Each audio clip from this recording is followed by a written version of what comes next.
الله فلا مضل له ومن يضلل فلا هادي له أشهد أن لا إله إلا الله وحده لا شريك له وأشهد أن محمدا عبده ورسوله صفيه وخليله وخيرة من خلقه صلى الله عليه وعلى آله وصحبه وسلم أما بعد. Para hadirin, ikhwan, akhwat yang dimuliakan oleh Allah Azza wa Jal, pada kesempatan yang mulia ini insyaallah ta'ala kita akan belajar bersama kitab Fadlul Islam yang ditulis oleh Syekh Muhammad Ibn Abdul Wahhab Ibn Sulaiman At-Tamimi Al-Mushrif Al-Wahibi rahimahullahu ta'ala rahmatan wasi'ah. Wa huwa kitabun nafis, dan kitab ini yaitu kitab Fadlul Islam, salah satu kitab yang sangat berharga, dan ini termasuk wakaf khairi yang ditulis oleh beliau karena di dalamnya banyak sekali masalah-masalah manhajiyah, masalah-masalah aqadiyah yang penting untuk difahami oleh setiap muslim. Apalagi di hari ini ketika banyak syubhat-syubhat yang banyak disampaikan baik melalui media sosial, YouTube dan lain sebagainya, belum lagi melalui akademisi yang banyak mengambil pemikiran-pemikiran orang-orang non-muslim. Itu sudah menjadi tantangan yang terberat untuk kaum muslimin hari ini, di mana kita sangat butuh untuk belajar tentang akidah sahihah, akidah yang benar. Bukan cuma mengenal Allah Azza wa Jalla berhak untuk diibadahi, tapi banyak sekali konsekuensi-konsekuensi dari syahadat tersebut yang harus kita fahami supaya akidah kita benar, akidah kita sesuai dengan yang diajarkan oleh Nabi SAW, sesuai dengan aqidatus salaf, aqidah para salaf rahimahumullahu ta'ala rahmatan wasi'ah. Tadi sudah banyak disampaikan di materi yang pertama, disampaikan oleh Al-Ustadz Ishaq hafizahullahu ta'ala. Sekarang kita masuk pada bab selanjutnya, bab wujubul istighna bimutaba'atil kitab an kulli ma siwah. Bab tentang wajibnya kita mencukupkan untuk mengikuti Alkitab, yaitu Al-Quran, an kulli ma siwahu, dari yang lainnya. Tentu kitab ini ada nuskhah yang lain, ada manuskrip yang lain, dan di situ ada tambahan bimutaba'atil kitabi was sunnah. Wajibnya kita di dalam hidup ini, wajibnya kita di dalam beragama ini mencukupkan untuk mengikuti Al-Quran dan Sunnah, dan tidak butuh kepada yang lainnya. Kemudian penulis rahimahullahu ta'ala menyebutkan wa qaulullahi ta'ala wa nazzalna alaikal kitaba tibyanan likulli syai', menyebutkan ayat dari surat An-Nahl ayat 89. Allah Subhanahu wa ta'ala berfirman, dan telah kami turunkan kepadamu wahai Muhammad Al-Quran tibyanan, sebagai penjelas, likulli syai', dari segala sesuatu. Sebagaimana kita tahu bahwasanya Al-Quran adalah huda, Al-Quran adalah petunjuk, huda wa bushra lil muttaqin, hudal lil muttaqin. Allah Subhanahu wa ta'ala banyak menyebutkan di dalam Al-Quran bahwasanya Al-Quran adalah huda, sebagai petunjuk, sebagai sumber berita gembira bagi orang-orang yang bertakwa. Demikian juga di dalam ayat yang lain Allah Azza wa Jalla menyebutkan Al-Quran adalah petunjuk untuk orang-orang yang bertakwa. Karena Al-Quran sudah Allah Azza wa Jalla tetapkan sebagai petunjuk, sebagai tibyan, sebagai penjelas untuk segala sesuatu. Maka bagi seorang muslim mencukupkan untuk mengambil ilmu, mengambil hidayah, mengambil keterangan-keterangan penjelasan yang bisa menjelaskan tentang keselamatan dunia dan akhirat hanya dari Al-Quran saja. Demikian juga penjelasnya, yaitu sunnah Nabi SAW, sebagaimana yang kami sampaikan di dalam nushah yang lain, bimutaba'atil kitab was sunnah. Oleh karena itu Nabi SAW menyampaikan, taraktu fikum amrain in tamassaktum bihima lan tadillu ba'di, kitabullah wa sunnati rasulih. Nabi SAW mengatakan, sungguh telah aku tinggalkan untuk kalian dua pedoman hidup, dua perkara. Kalau kalian berpegang teguh dengannya, niscaya kalian tidak akan tersesat. Lan tadillu ba'di, sungguh kalian tidak akan tersesat sepeninggalku nanti, yaitu Al-Quran dan sunnah Nabi SAW.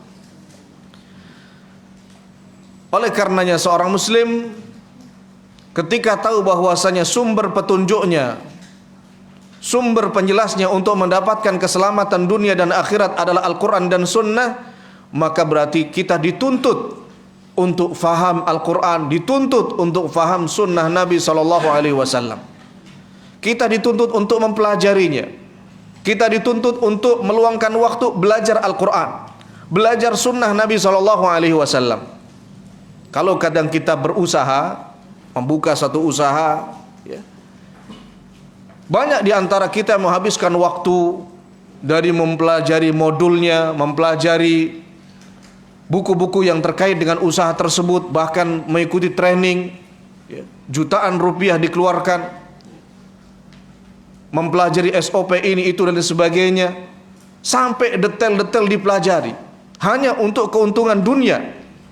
Menghabiskan untuk itu, untuk Al-Quran dan untuk keselamatan dunia dan akhirat, seharusnya kita berani untuk menghabiskan banyak harta demi keselamatan dunia dan akhirat.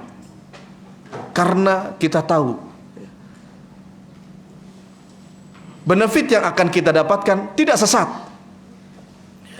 Dengan kita belajar Al-Quran, dengan kita belajar sunnah Nabi SAW ala fahmi sahabah, sebagaimana yang difahami oleh para sahabat, benefit paling utama tidak tersesat dunia dan akhirat. Mendapatkan surganya Allah, mendapatkan ridhonya Allah. Mana lagi ada benefit yang lebih besar, keuntungan yang lebih besar daripada mendapatkan ridhonya Allah Subhanahu wa ta'ala? Tidak ada lagi. Maka Allah Subhanahu wa ta'ala ketika menyampaikan ayat ini, wa nazzalna 'alaikal kitaba tibyanan likulli syai', agar kita faham bahwa saat kita beragama tidak butuh dengan yang lain-lainnya. Tidak butuh pemikiran orang-orang filsafat, tidak butuh mimpi-mimpinya para sufi. Cukup semua kalau untuk mendapatkan jalan keselamatan sampai pada surganya Allah Subhanahu wa ta'ala, Al-Quran adalah tibyan. Al-Quran yang menjelaskan, Al-Quran sebagai sumber petunjuknya. Kalimat likulli syai' ini memang lafaz yang sifatnya umum. Para ulama ahlul usul mengatakan zuhur fil umum. Ini untuk menunjukkan keumuman. Namun demikian bukan berarti mencakup semuanya. Karena Al-Quran tidak menjelaskan tentang ilmu bangunan, ya, tentang ilmu teknik, sehingga terlalu gulu. Kalau ada orang mengatakan sumber ilmu biologi adalah Al-Quran misalnya, atau misalnya ilmu bangunan di dalam Al-Quran ada, kemudian dijadikan rujukan utamanya ada di dalam Al-Quran. Al-Quran bukan untuk itu. Inna hadzal Qur'an yahdi lillati hiya aqwam. Al-Quran ini diturunkan oleh Allah Azza wa Jalla untuk memberikan petunjuk. Yahdi, untuk memberikan petunjuk. Siapa yang ingin mendapatkan jalan menuju Allah Subhanahu wa ta'ala, mendapatkan ridhonya Allah, mendapatkan surganya Allah, selamat beragamanya, maka Al-Quranlah sunnah Nabi SAW sebagai penjelasnya, sehingga tidak dibutuhkan lagi pemikiran-pemikiran orang filsafat, ilmu mantik yang seperti ini hanya akan merancukan ilmu kalam. Tidak dibutuhkan untuk kita beragama Islam. Cukup dengan Al-Quran, cukup dengan sunnah Nabi SAW sebagaimana yang difahami oleh para sahabat radhiyallahu taala anhum wa ardhahum. Bahkan kitab-kitab suci yang lain pun kita tidak butuh. Kalau sekelas kitab suci dan di dalam kitab suci tersebut ada kalamullah, firman Allah Subhanahu wa taala, itu saja kita tidak butuh. Cukup dengan Al-Quran, kalamullah dan hadis Nabi SAW. Apalagi kitab-kitab yang lainnya yang bertentangan dengan Al-Quran, bertentangan dengan sunnah Nabi SAW. Oleh karenanya, di dalam riwayat An-Nasa'i dan yang lainnya dari Nabi SAW, annahu ra'a fi yadi Umar bin Khattab radhiyallahu ta'ala an waraqatan minat Taurah. Satu saat Nabi SAW melihat secari kertas Taurat yang dipegang oleh Umar bin Khattab radhiyallahu ta'ala.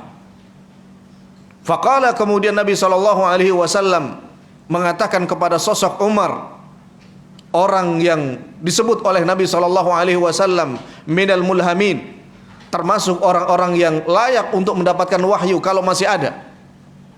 Tapi begitu Umar membawa secari Taurat, apa kata Nabi SAW? Beliau mengatakan, amutahawwikuna fiha ya ibnal Khattab? Apakah masih ragu dengan Al-Quran, wahai Umar? Apakah masih ragu dengan syariat yang dibawa oleh Nabi Muhammad SAW sehingga kamu membawa secari Taurat ini? Fawalladhi nafsi biyadihi laqad ji'tukum biha bayda naqiyah. Kata Nabi SAW, dan demi zat yang jiwaku ada di tangannya, laqad ji'tukum, sungguh aku telah mendatangkan untuk kalian syariat yang bayda naqiyah, yang putih bersih jelas. Walau kana Musa hayyan wattaba'tumuhu wa taraktumuni dhalaltum. Dengan jelas Nabi SAW mengatakan, kalau seandainya hari ini Musa masih hidup, kemudian kalian mengikuti Nabi Musa, sungguh kalian sesat. Walaupun yang diikuti sama-sama Nabi, walaupun yang diikuti sama-sama Rasul, dan yang mengutus adalah Allah Subhanahu wa ta'ala, tapi kalian mengikuti Musa, dhalaltum, kalian sesat. Apalagi yang diikuti Aristoteles, apalagi yang diikuti orang-orang mulhidun, orang-orang ateis, orang-orang yang tidak kenal agama atau hatta beragama pun. Dhalaltum. Nabi SAW mengatakan dengan tegas, kalaupun yang kalian ikuti Nabi dan yang kalian ikuti adalah firman Allah Taurat, dhalaltum, kalian sesat. Dari sini sangat jelas bahwa pemikiran-pemikiran yang hari-hari ini banyak disebarkan, baik orang-orang liberal, orang-orang pluralis yang mendakwahkan, yang mengajak untuk meyakini bahwa semua agama sama, ini kesesatan yang jelas. Nabi SAW mengatakan dhalaltum. Kalaupun yang ikut sekelas Umar bin Khattab dan yang diikuti seorang Nabi Musa dan yang dilaksanakan adalah syariat yang ada dalam Taurat, dhalaltum, kalian sesat.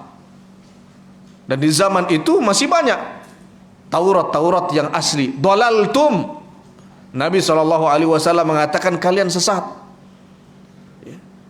Apalagi kalau yang dibawa adalah secari Taurat yang hari ini beredar, entah itu dengan istilah perjanjian lama dan semisalnya, itu sudah muharraf, itu sudah berubah, sudah dirubah oleh para tokoh-tokoh mereka.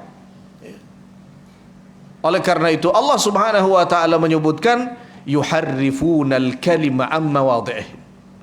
Di dalam ayat yang lain, yuharrifunal kalima min ba'di mawadhi'ih, Itu karena mereka sudah merubah. Sudah merubah. Dan yang paling penting, bukan itu, mansukh. Bahwa sebagian syariat yang ada pada syariat-syariat dulu sudah dihapus. Dihapus, tidak boleh kita ikuti. Oleh karena itu Nabi SAW di dalam hadis yang lain beliau mengatakan, ma min muslimin, ma min yahudiyin, wala nasraniyin, wala majusiyin yasma'u bi. Tidak ada seorang Yahudi, tidak ada seorang Nasrani, tidak ada seorang Majusi yang mendengarkan dakwahku, walam yu'min bi hatta mat, dan dia tidak mau beriman kepadaku sampai dia meninggal. Masih kokoh dengan dia mengikuti Nasrani, masih kokoh dengan dia mengikuti agama Yahudi ataupun Majusi, dan dengan meyakini bahwasanya yang diikuti itu masih Taurat, masih Injil yang asli, sampai dia mati dan tidak beriman kepada Nabi Muhammad SAW, illa kana min ahlin nar. Kata Nabi SAW, orang yang seperti ini kalaupun sampai mati dia tidak mengikuti Nabi SAW, tidak mengamalkan Al-Quran, tidak mengamalkan syariat yang dibawa oleh Nabi kita Muhammad SAW, melainkan dia akan mati dan akan masuk ke dalam neraka. Masuk ke dalam neraka. Di dalam riwayat yang lain, illa mata kafiran, dia kafir walaupun yang diikuti, diklaim yang diikuti adalah syariat Nabi Musa, diklaim yang diikuti adalah Taurat yang asli yang dibawa oleh Umar bin Khattab radhiyallahu ta'ala adalah Taurat yang asli, Taurat yang asli. Tapi Nabi SAW melihat Umar membawa secarik Taurat tersebut, beliau marah. Wa ghadiba ghadaban syadidan, sangat terlihat ketika Nabi SAW marah, sampai mengatakan, apa kau masih ragu dengan syariat ini wahai Umar? Tidak cukupkah dengan syariat yang dibawa oleh Nabi SAW? Hadirin yang dimuliakan oleh Allah Azza wa Jalla.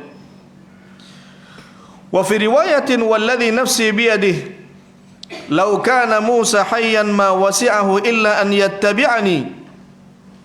Di dalam riwayat yang lain Nabi SAW mengatakan, demi jiwa yang aku ada di tangannya, yang jiwaku ada di tangannya, law kana Musa hayyan, kalau seandainya Nabi Musa hari ini masih hidup, maka tidak diperbolehkan baginya kecuali akan mengikuti syariatku. Kalaupun Nabi Musa masih hidup, atau yang diklaim oleh orang-orang tasawuf Khidir masih hidup, ma wasi'ahu illa an yattabi'ani, dia tidak diperbolehkan kecuali mengamalkan syariatku, mengikuti syariatku. Demikian yang dijelaskan oleh Nabi SAW. Oleh karena itu Nabi Isa alaihissalam ketika nanti di akhir zaman diturunkan oleh Allah Azza wa Jalla di atas menara putih yang masjidnya dulu dibangun oleh Bani Umayyah di Damaskus sana, akan turun kemudian akan mengikuti syariat Nabi Muhammad SAW. Ketika ditawari oleh Imam Mahdi untuk menjadi imam, beliau mengatakan, anta amirukum, anta amiruna, kamu adalah pimpinan kami, dan mengamalkan salat dengan tata cara yang diajarkan oleh Nabi Muhammad SAW. Bahkan yaksir salib, akan menghancurkan salib-salib. Demikian juga yaqtulul khanazir, membunuh babi-babi dan lain sebagainya, sebagai tanda bahwasanya Nabi Isa alaihissalam ketika diturunkan di akhir zaman pun menjadi umatnya Nabi Muhammad SAW, menjadi umatnya Nabi Muhammad SAW, walaupun sebelumnya adalah seorang nabi, seorang rasul. Tapi ketika diturunkan oleh Allah Subhanahu wa taala dan mendengar dakwah Nabi Muhammad SAW, syariatnya sudah mansukh, syariatnya sudah dihapus, maka tidak ada kesempatan beragama lain kecuali mengamalkan syariat Nabi Muhammad SAW. Ketika Umar mendengar Nabi SAW mengatakan demikian, kemudian beliau mengatakan, raditu billahi rabba wa bil islami dina wa bi Muhammadin nabiyya. Aku ridha Allah sebagai yang aku ibadahi, wa bil islami dina, dan aku ridha Islam sebagai agamaku, wa bi Muhammadin nabiyya, dan Muhammad adalah nabiku. Hadirin yang dimuliakan oleh Allah Azza wa Jalla, nas-nas yang disebutkan di dalam kitab ini terkait dengan keselamatan keberagamaan kita. Kalau agama kita ingin selamat, maka mencukupkan untuk mengikuti Al-Quran dan Sunnah Nabi SAW ala fahmi sahabah, sebagaimana yang difahami oleh para sahabat radhiyallahu ta'ala anhum wa ardahum. Karena ketika mengikuti yang lain, seperti misalnya yang dilakukan oleh orang-orang ahlul kalam, mengikuti metode berfikir tentang ilahiyat, tentang ketuhanan, dengan metodenya orang-orang filsafat, dallu, mereka tersesat. Bahkan banyak di antara pembesar-pembesar mereka, setelah sekian lama, sekian tahun, mereka mengikuti tata cara orang-orang filsafat, orang-orang ahlul kalam, kemudian mereka menyesal di akhir hayatnya. Di akhir hayatnya menyesal karena sulit untuk memahami yang mudah saja sulit. Siapa yang membuat sulit? Mereka sendiri. Di dalam Islam begitu mudah, baik itu tentang memahami Allah Azza wa Jalla yang berhak untuk diibadahi, memahami sifat-sifat Allah Azza wa Jalla, memahami nama-nama Allah Subhanahu wa Ta'ala, sangat mudah. Tapi ketika mereka menggunakan cara berfikir, metode berfikirnya orang-orang yang sesat, mereka pun mengikutinya, na'udzubillah. Maka di dalam kitab ini Syekh rahimahullahu ta'ala ingin menyampaikan kepada kita, kalau kita ingin beragama dan lurus, tidak tersesat mengikuti jalan-jalannya orang-orang tersesat, mengikuti firqah-firqah yang ada, maka cukup kita dengan tamassuk bil kitabi was sunnah, mencukupkan dengan mengikuti Al-Quran dan sunnah Nabi SAW ala fahmi salafil ummah. Hadirin yang dimuliakan oleh Allah Subhanahu wa ta'ala, hadis tentang Umar bin Khattab radhiyallahu ta'ala an menegaskan kepada kita semuanya, kita tidak butuh syariat lain untuk mendapatkan keselamatan dunia dan akhirat. Cukup dengan syariat yang dibawa oleh Nabi Muhammad SAW, berpegang kepada Al-Quran, sunnah Nabi SAW, sebagaimana pemahaman yang diajarkan oleh beliau kepada para sahabat radhiyallahu ta'ala anhum wa ardahum.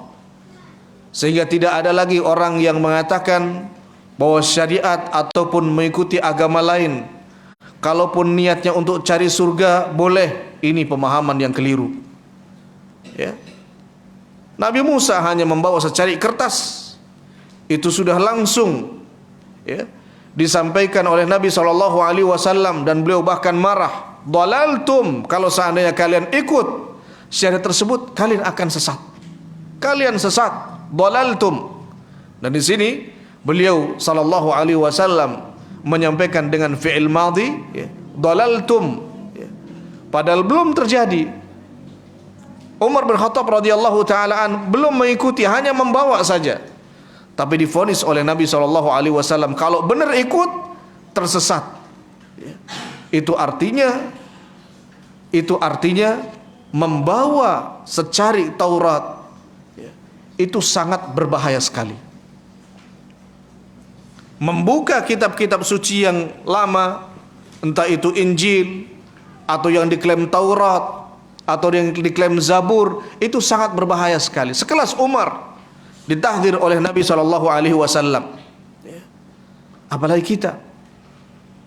Termasuk di dalam pembahasan ini para ulama rahimahumullahu ta'ala menyampaikan tentang al-iqtina wa qiraatul kutub ad-dallah, membeli atau memiliki buku-buku yang sesat. Tidak boleh. Kalau kelas Injil, kalau kelas Taurat, yang isinya apa? Apa yang ada dalam Taurat? Ucapan orang atau firman Allah Azza wa Jalla? Firman Allah Subhanahu wa taala. Nabi Muhammad sallallahu alaihi wasallam mengatakan dhalaltum. Kalau kau masih bahagia bawa secarik Taurat ini bisa sesat.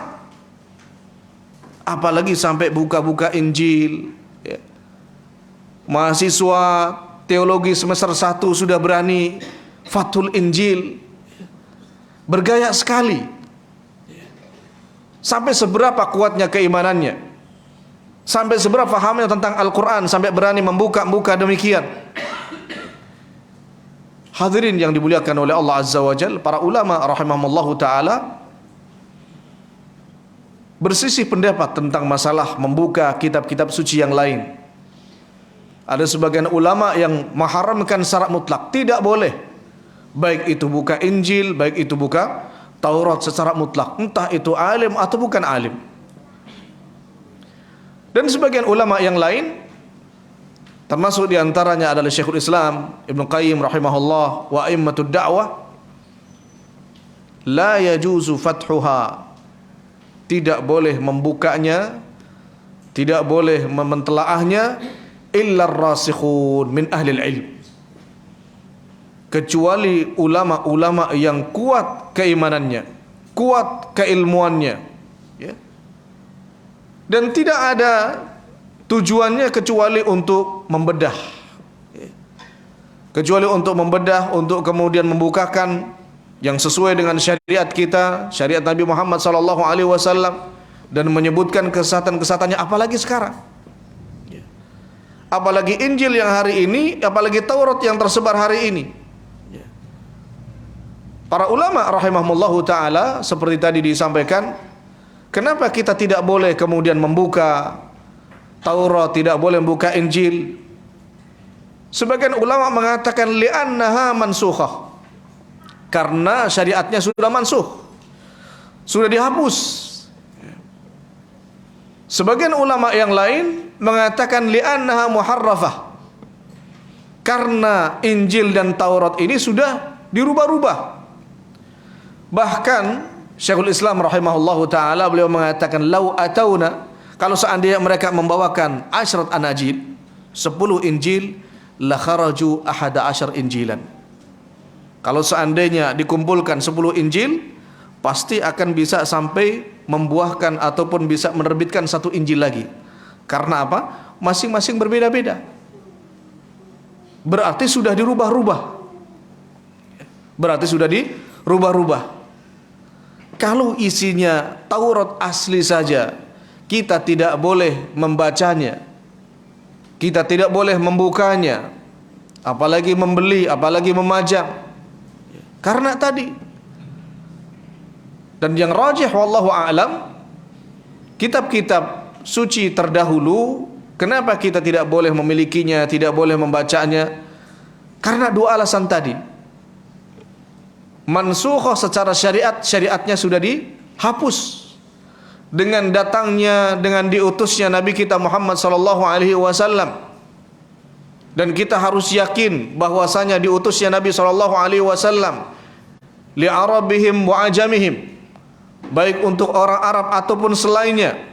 Dan siapa yang meyakini bahwasanya Nabi sallallahu alaihi wasallam hanya diutus untuk orang Arab kafir, karena mendustakan firman Allah Azza wa Jal, wa ma arsalnaka illa rahmatan lil alamin,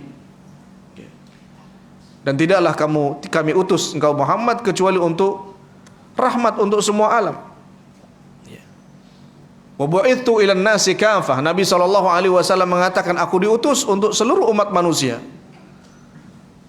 Maka haram hukumnya kalau ada orang yang berfikiran bahwa Nabi SAW diutus untuk sebagian umat. Kita tidak diperbolehkan untuk membuka, memiliki kitab-kitab suci yang lain karena 2 alasan tadi. Mansukhah, hukum-hukumnya sudah terhapus. Dan yang kedua, muharrafah, sudah dirubah. Sudah dirubah. Hadirin yang dimuliakan oleh Allah Azza wa Jalla, dan dirubahnya ini juga para ulama sebagian mengatakan hurrifat ma'ani, yang ditahrif, yang dirubah itu maknanya. Dan ini madhabnya Al-Imam Al-Bukhari rahimahullah. Kenapa Injil, kenapa Taurat tidak boleh kita buka, tidak boleh kita baca, tidak boleh kita telaah? Karena tadi maknanya sudah dirubah. Dan sebagian ulama mengatakan yang dirubah adalah lafadznya. Berdalil dengan ayat tadi, yuharrifunal kalima an mawadhi'i. Orang-orang Yahudi, orang-orang Nasara, mereka merubah kalimat-kalimat Allah Azza wa Jalla dari tempatnya. Dan di antara bukti bahwasanya mereka merubah lafadznya ketika Nabi Musa alaihissalam dan Nabi Musa masih hidup, kemudian Allah Subhanahu wa taala memerintahkan kepada Bani Israel yang menentang ajakan untuk beriman kepada Allah Azza wa Jalla, ketika diperintahkan untuk minta ampun kepada Allah Azza wa Jalla, wa qulu hittatun naghfir lakum khatayakum, dan ucapkanlah hittah, ya Allah berikan ampunan kepada kami.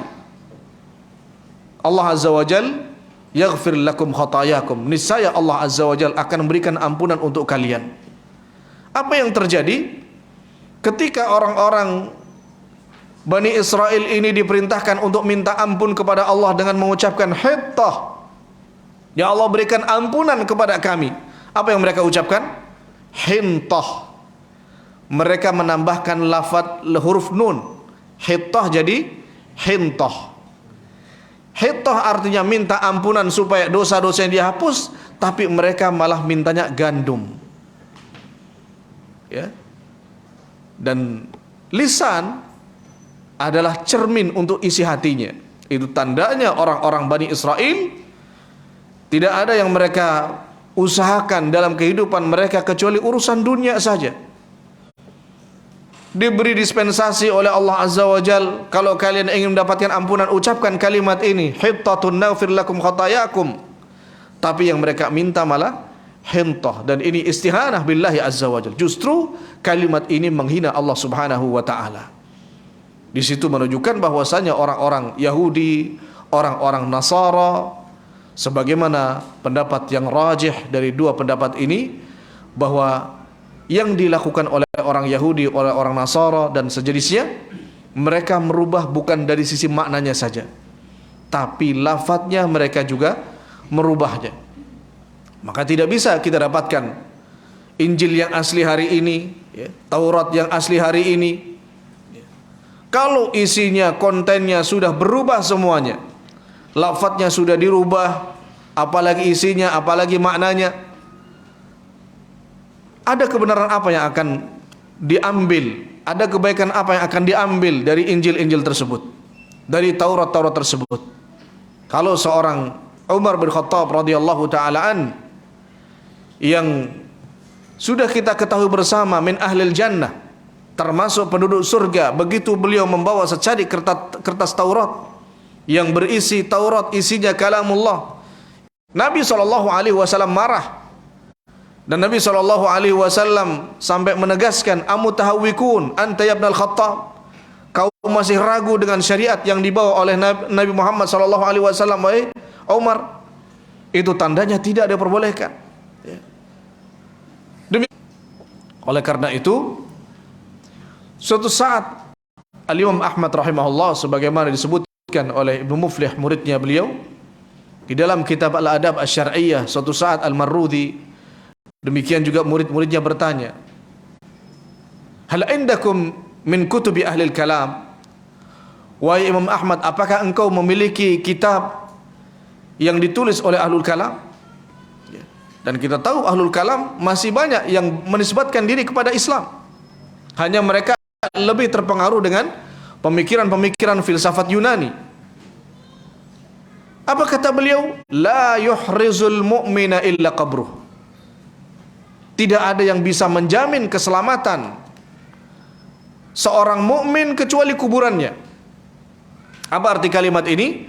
Arti kalimat ini, sekelas saya, sekelas Imam Ahmad, ya, itu tidak menjamin akan lurus, akan istiqomah, akan selamat manhaj dan akidahnya sampai meninggal, kecuali sudah masuk ke kuburan.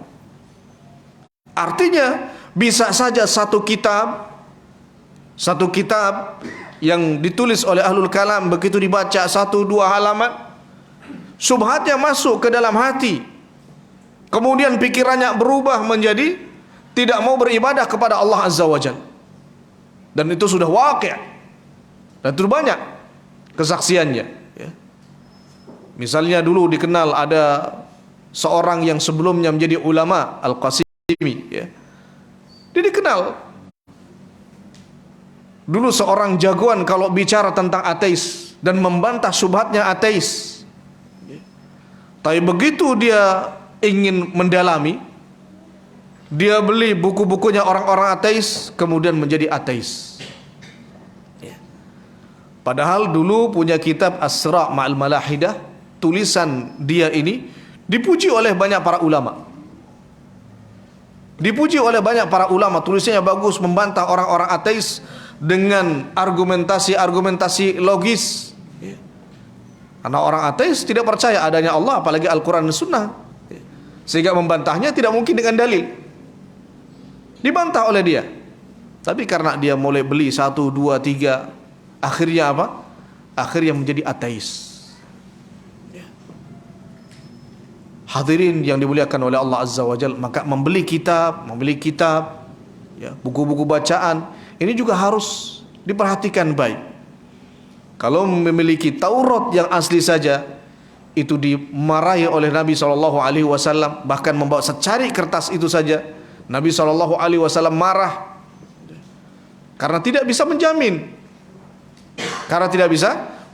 Dan yang lebih parah, ketika sudah muncul benih syak, muncul benih keraguan di dalam hati tentang Islam, Al-Quran, ini membawa kita kepada keselamatan. Kalau sudah meragukan itu, ini sangat berbahaya sekali. Oleh karenanya, ya, saat kita belajar Islam, ya, harus memilih dari sumber yang benar, kitab-kitab para ulama yang jelas ahlus sunnah. Jangan asal membeli atau membaca buku-buku. Kalau Taurat yang isinya kalamullah, Taurat isinya kalamullah di zaman Nabi SAW masih banyak, Nabi marah ketika Umar membawa. Apalagi yang isinya hanya omongan orang biasa, omongan manusia, ya. Maka ketika memilih kitab, termasuk belajar, harus dari ulama-ulama ahlus sunnah yang dikenal bahwa mereka adalah ahlus sunnah wal jamaah.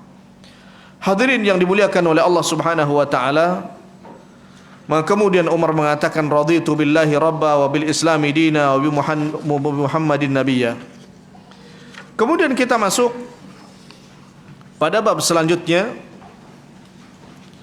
babu ma jaa fil khuruj an da'wal Islam. Bab tentang nas-nas yang datang terkait dengan keluar dari dakwah Islam. Bab ini disebutkan oleh Syekh Muhammad At-Tamimi rahimahullahu taala tentang asbabul iftiraq wa asbabud dalalah, tentang sebab perpecahan kaum muslimin, tentang sebab sesatnya sebagian kaum muslimin yang keluar dari jalannya Nabi SAW. Wa qauluhu ta'ala, Allah Subhanahu wa ta'ala berfirman di dalam surat Al-Hajj ayat 78, huwa sammakumul muslimina min qablu wa fi hadha. Dialah Allah Subhanahu wa ta'ala yang menamai kalian muslimin min qabl, dari sebelumnya, wa fi hadha, dan dalam momen ini. Kalimat sammakum, dialah Allah Azza wa Jalla yang menamai kalian, yang menyebut kalian. Kalian di sini adalah para sahabat tentunya, ya. Para sahabat yang saat itu hadir mendengarkan langsung dari Nabi SAW yang menerima ayat ini, sammakum. Maka para sahabat adalah kaum muslimin, dan mereka pun menisbatkan diri kepada Islam. Dan tidak ada yang lebih utama kecuali kita menisbatkan diri kepada Islam. Sammakumul muslimin, Dan Allah Subhanahu wa taala menyebutkan kaum muslimin dengan kaum muslimin atau dengan kaum mukminin. Hadirin yang dimuliakan oleh Allah Azza wa Jalla, adapun penamaan-penamaan yang dinisbatkan kepada keyakinan seperti misalnya Murji'ah atau misalnya Syiah atau Khawarij atau yang misalnya dinisbatkan kepada pemimpin-pemimpin mereka, entah itu dengan Wahabiyah atau dengan yang lain-lainnya Ismailiyah, dan yang dinisbatkan kepada pimpinan-pimpinan mereka Qadiriyah, Syadiliyah dan lain sebagainya, ini asma bid'iyah, adalah nama-nama yang bid'ah. Kita cukup menisbatkan diri kepada Islam, kita adalah kaum muslimin, atau sebagaimana disebutkan oleh Nabi SAW, ma ana alaihi wa ashabi. Kemudian Nabi SAW menyebutkan at-taifah al-mansurah sebagai golongan yang ditolong oleh Allah Azza wa Jalla, al-firqatun najiyah, kelompok yang diselamatkan oleh Allah Azza wa Jalla dari hawa nafsu. Nama-nama inilah nama-nama yang dibenarkan. Tidak boleh kita kemudian menisbatkan diri kepada Islam dan menamai kita selain dari itu semuanya, entah itu dengan nama-nama yang menimbulkan ta'assub madhabi, atau hizbi, atau mengelompokkan menjadi kelompok-kelompok yang menumbuhkan sikap wala dan bara antar sesama. Ini hukumnya haram. Allah Subhanahu wa taala menyebutkan di dalam ayat ini tujuannya agar kita berkumpul dengan kaum muslimin, mengusung al-haq, mendakwahkan kebenaran, mendakwahkan Al-Quran, mendakwahkan sunnah Nabi SAW, mendakwahkan aqidatus salaf, aqidah para salafus salih, hanya dengan syiar-syiar itu. Syiar kita sebagai kaum muslimin, syiar kita sebagai kaum mukminin, syiar kita sebagai ahlus sunnah wal jamaah, syiar kita sebagai taifah al-mansurah, syiar kita sebagai al-firqatun najiyah, dan nama-nama yang disebutkan oleh Nabi SAW ataupun dalam Al-Quran. Adapun nama-nama yang dinisbatkan atau penamaan yang dinisbatkan kepada pemimpinnya karena keyakinan yang menentang Al-Quran dan Sunnah, ini jelas al-asami al-bid'iyah, masuk dalam kategori nama-nama yang bid'ah yang tidak boleh kita menisbatkan diri kepadanya. Entah itu Syiah, apalagi jelas mereka bertentangan dengan Islam dan mereka mayoritas keluar dari Islam, atau misalnya Khawarij yang disebutkan kepada pemahaman, atau Murji'ah atau Qadariyah dan lain sebagainya, tidak boleh bagi kita untuk menisbatkan diri kepada kelompok-kelompok ini. Hadirin yang dimuliakan oleh Allah Subhanahu wa taala, Syekh Saleh Al-Syekh di dalam syarahnya Fadlul Islam, beliau menyebutkan al-asami, bahwa identitas untuk kita menisbatkan, untuk manusia menisbatkan itu ada 3 macam. Yang pertama mahmudah, ada yang terpuji, yaitu menisbatkan kepada nama-nama yang disebutkan di dalam Al-Quran, disebutkan di dalam sunnah Nabi SAW, yaitu nama-nama tadi. Kita menamakan golongan kita, kelompok kita, kaum muslimin, mukminin, ahlus sunnah, taifah mansurah, al-firqatun najiyah, ahlus sunnah wal jamaah.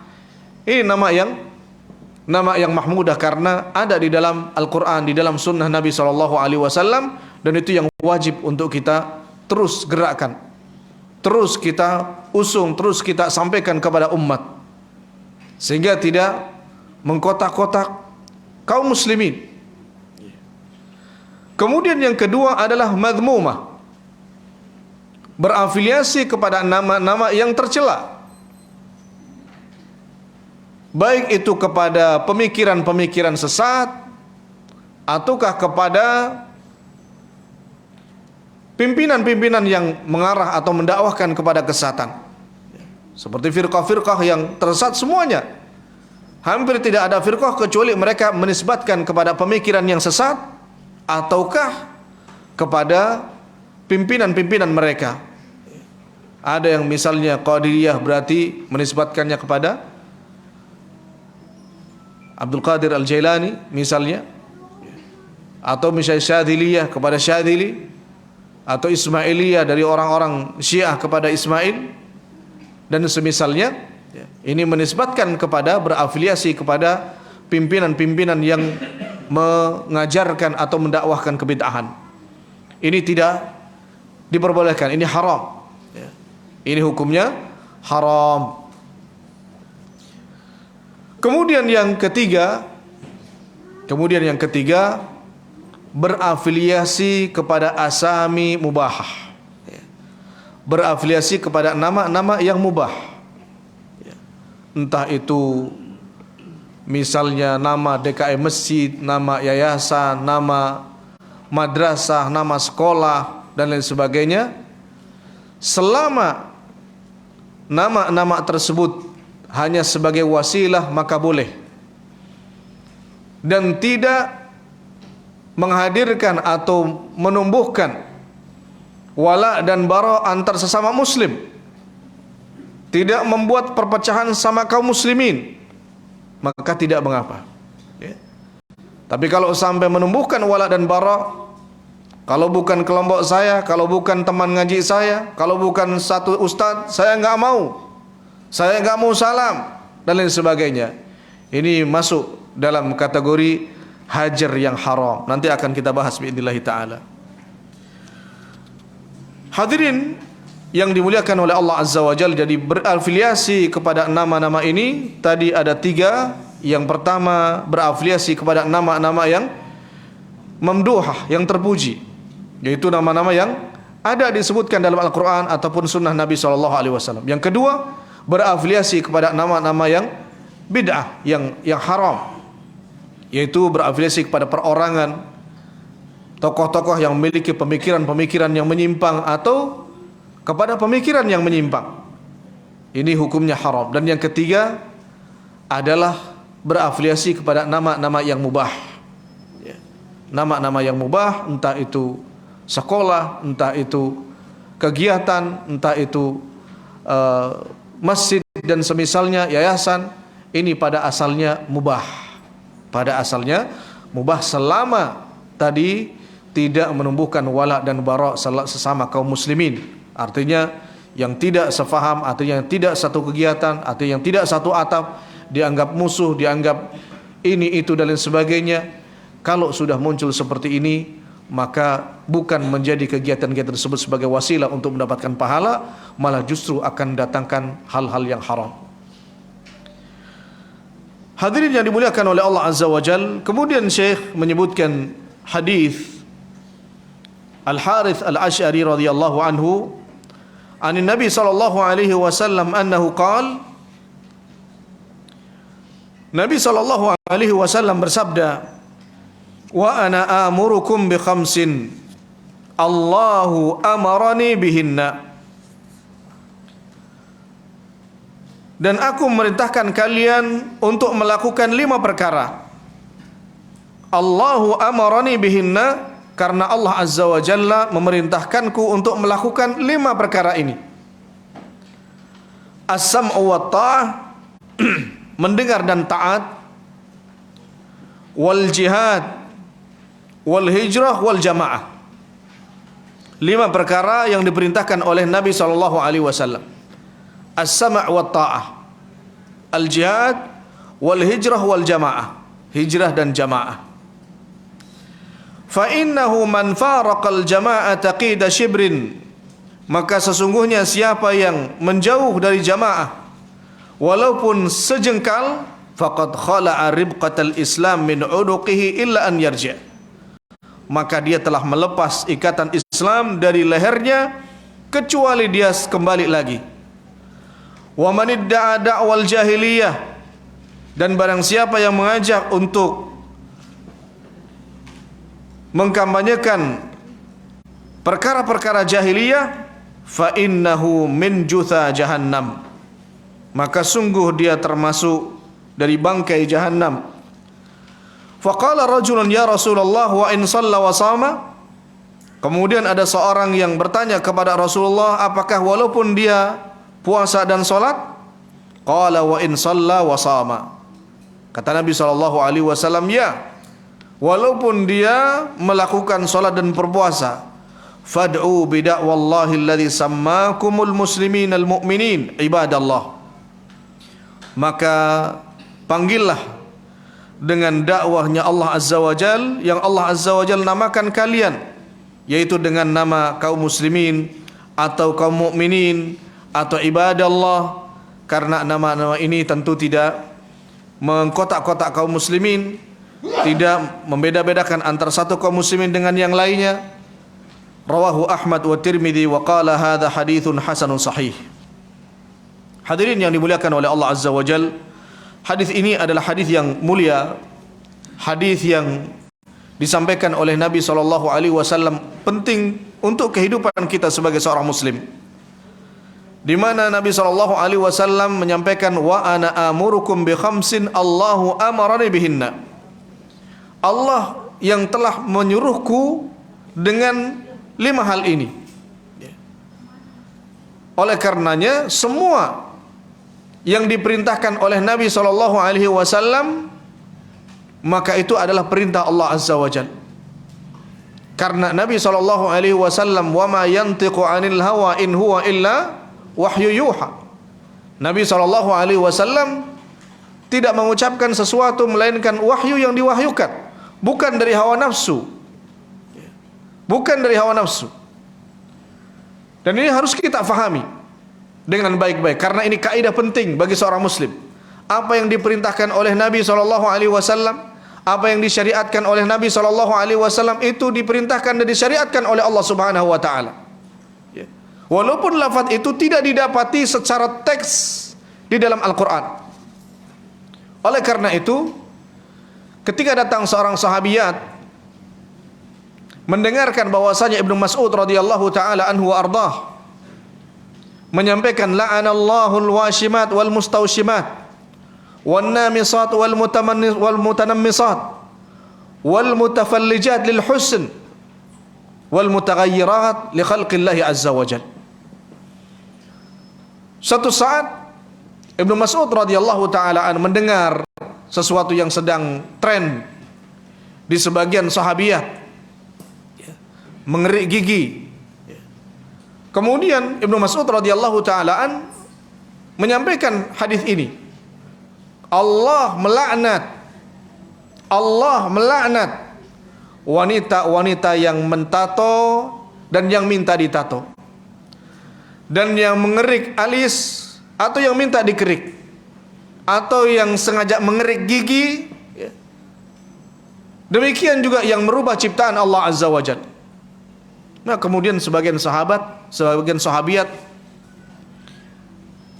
mendengar ini, datang kepada Ibnu Mas'ud. Ya Ibnu Mas'ud, wahai Ibnu Mas'ud, anta qult, kamu mengatakan Allah Azza wa Jalla melaknat. Padahal di dalam Al-Quran saya tidak mendapati ayat seperti ini. Tidak ada ayat di dalam Al-Quran yang isinya la'anallah al-washimat wal mustawshimat wan namisat wal mutanammisat ila akhiril hadis. Tidak ada lafaz ini dalam Al-Quran. Tapi kenapa engkau mengatakan Allah melaknat? Kemudian Ibnu Mas'ud radhiyallahu taala an mengatakan, hal qara'atil Quran? Apakah kamu membaca Al-Quran? Qala na'am. La in kunti qara'ti laqad wajadti. Kalau kamu betul-betul membaca, pasti kamu akan dapatkan maksud dari hadis tersebut, bahwasanya Allah Azza wa Jalla melarang. Kemudian wanita ini mengatakan, kalau dari Nabi SAW ya, tapi dari Al-Quran saya tidak dapat.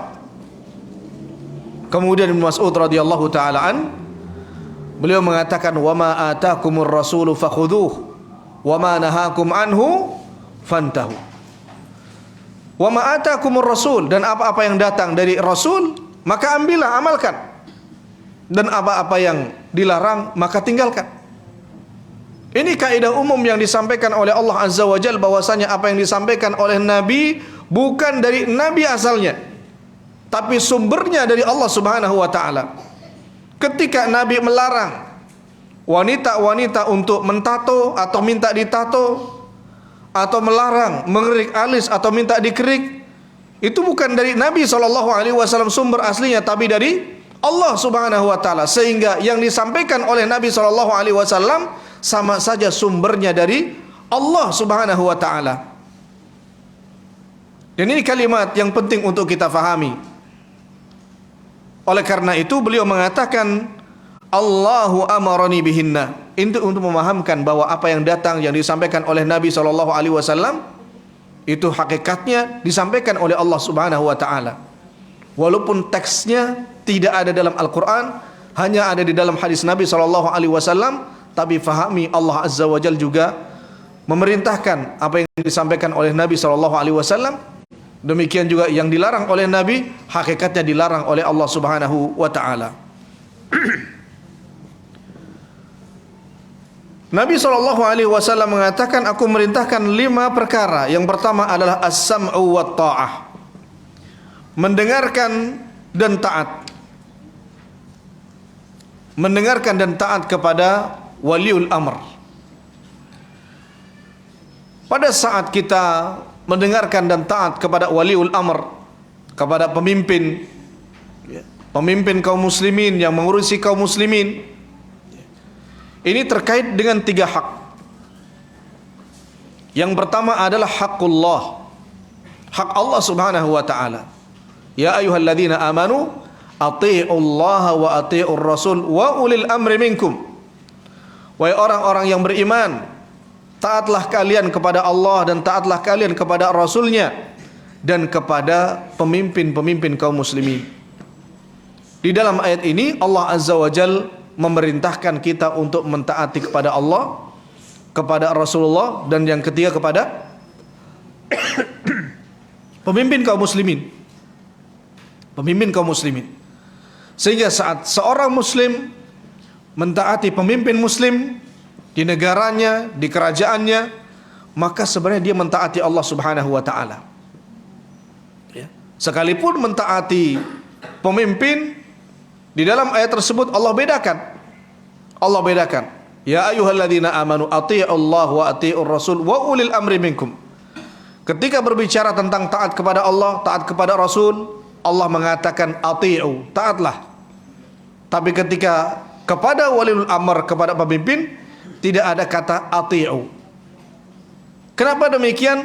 Li'anna ta'atal wulat taba'un li ta'atillahi wa rasulih. Syekhul Islam rahimahullahu ta'ala mengatakan karena mentaati pemimpin itu mengikuti apakah dia taat kepada Allah dan taat kepada Rasulnya atau tidak. Artinya ketika pemimpin tersebut memerintahkan kepada yang baik, yang diperintahkan oleh Allah, yang diperintahkan oleh Nabi, maka kita wajib mengikutinya. Wajib untuk mengikutinya, wajib untuk mentaatinya. Hadirin yang dimuliakan oleh Allah Azza wa Jalla, Nabi SAW menyampaikan, la ta'ata li makhluqin fi ma'siyatil khaliq. Tidak boleh, tidak ada ketaatan kepada makhluk kalau dalam rangka bermaksiat kepada Allah Subhanahu wa taala. Maka mentaati pemimpin ini sangat terkait dengan haknya Allah Azza wa Jalla, sebagaimana yang ada di dalam ayat tadi. Dan yang kedua adalah hak al-wali, haknya pemimpin tersebut. Namanya pemimpin, haknya adalah untuk diikuti. Pemimpin diikuti. Oleh karena itu Abu Bakar As-Siddiq radhiyallahu taalaan ketika ditanya oleh kaum atau kabilah Khuz'amiyah yang datang menunaikan ibadah haji, ila mata yasluhu hadzal amr. Kemudian ada seorang wanita yang tidak menggunakan sendal dan selalu mintanya dipanasi sinar matahari. Abu Bakar bertanya, ini siapa? Imra'ah. Dia bernadar seperti itu. Katanya kalau mau tidak usah seperti itu. Kemudian wanita ini bertanya, kenikmatan yang sekarang didapat oleh kaum muslimin begitu banyak. Termasuk di antaranya, walaupun Nabi SAW sudah meninggal, kemudahan untuk menunaikan ibadah haji dan banyak hal. Kira-kira kenikmatan ini, kebaikan yang bisa kita dapat ini sampai kapan? Kemudian Abu Bakar radhiyallahu taala an, beliau mengatakan, ila an yuti'u amirakum, selama kalian mengikuti pemimpin kalian, maka kebaikan ini akan selalu didapat. Artinya berkah satu negara, berkah rakyat hidup dengan mengikuti pemimpinnya yang ada. Kemudian wanita ini bertanya lagi, kalau begitu siapa yang disebut dengan amir kita? Yang disebut dengan pemimpin kita itu siapa? Dan ini kaidah penting yang disebutkan oleh Syekh Abdul Malik Ramadhani di dalam kitabnya Kama Takunu Yuwalla Alaikum. Abu Bakar As-Siddiq radhiyallahu taala an kemudian menjawab, yang disebut amir, yang disebut imam adalah man urifa idza naha au amara. Yang disebut dengan imam, pemimpin tertinggi untuk kaum muslimin, adalah orang yang dikenal. Ketika dia memerintahkan maka akan dijalankan perintahnya, ketika dia melarang maka akan ditinggalkan larangan-larangannya. Dan ini menjadi definisi besar bagi kita Ahlus Sunnah wal Jamaah. Siapa yang dimaksud dengan pemimpin? Man urif, siapa yang dikenal. Dengan demikian yang namanya pemimpin bukan pemimpin di dunia maya. Seperti kelompok-kelompok teroris, mayoritas pimpinan-pimpinan mereka tidak ada yang tahu, bahkan tangganya pun nggak tahu. Karena apa? Dia bergerak di bawah tanah, hanya main internet, mengkafirkan sana sini, memprovokasi untuk melakukan tindakan-tindakan radikalisme dan lain sebagainya. Yang namanya pemimpin ada dan nyata, orang semuanya tahu, dari ujung, dari hulu sampai hilir, rakyat di negaranya semuanya tahu. Bukan mereka-mereka yang menghilang, atau memiliki kunyah 1000 kunyah, ketemu ini pakai kunyah ini, ketemu ini kunyah ini, dan seperti itu. Kelompok-kelompok sesat pimpinannya mesti punya 1000 nama, punya 1000 nama untuk memalsukan sana sini, kamuflase, alasannya sekuritas untuk mendapatkan keamanan, sekuritas wahmiyah, hanya dalam khayalannya saja. Namanya pimpinan itu dikenal, diketahui oleh orang banyak, sah, kedaulatannya dikenal. Ketika memerintahkan, maka bawahannya akan menjalankan.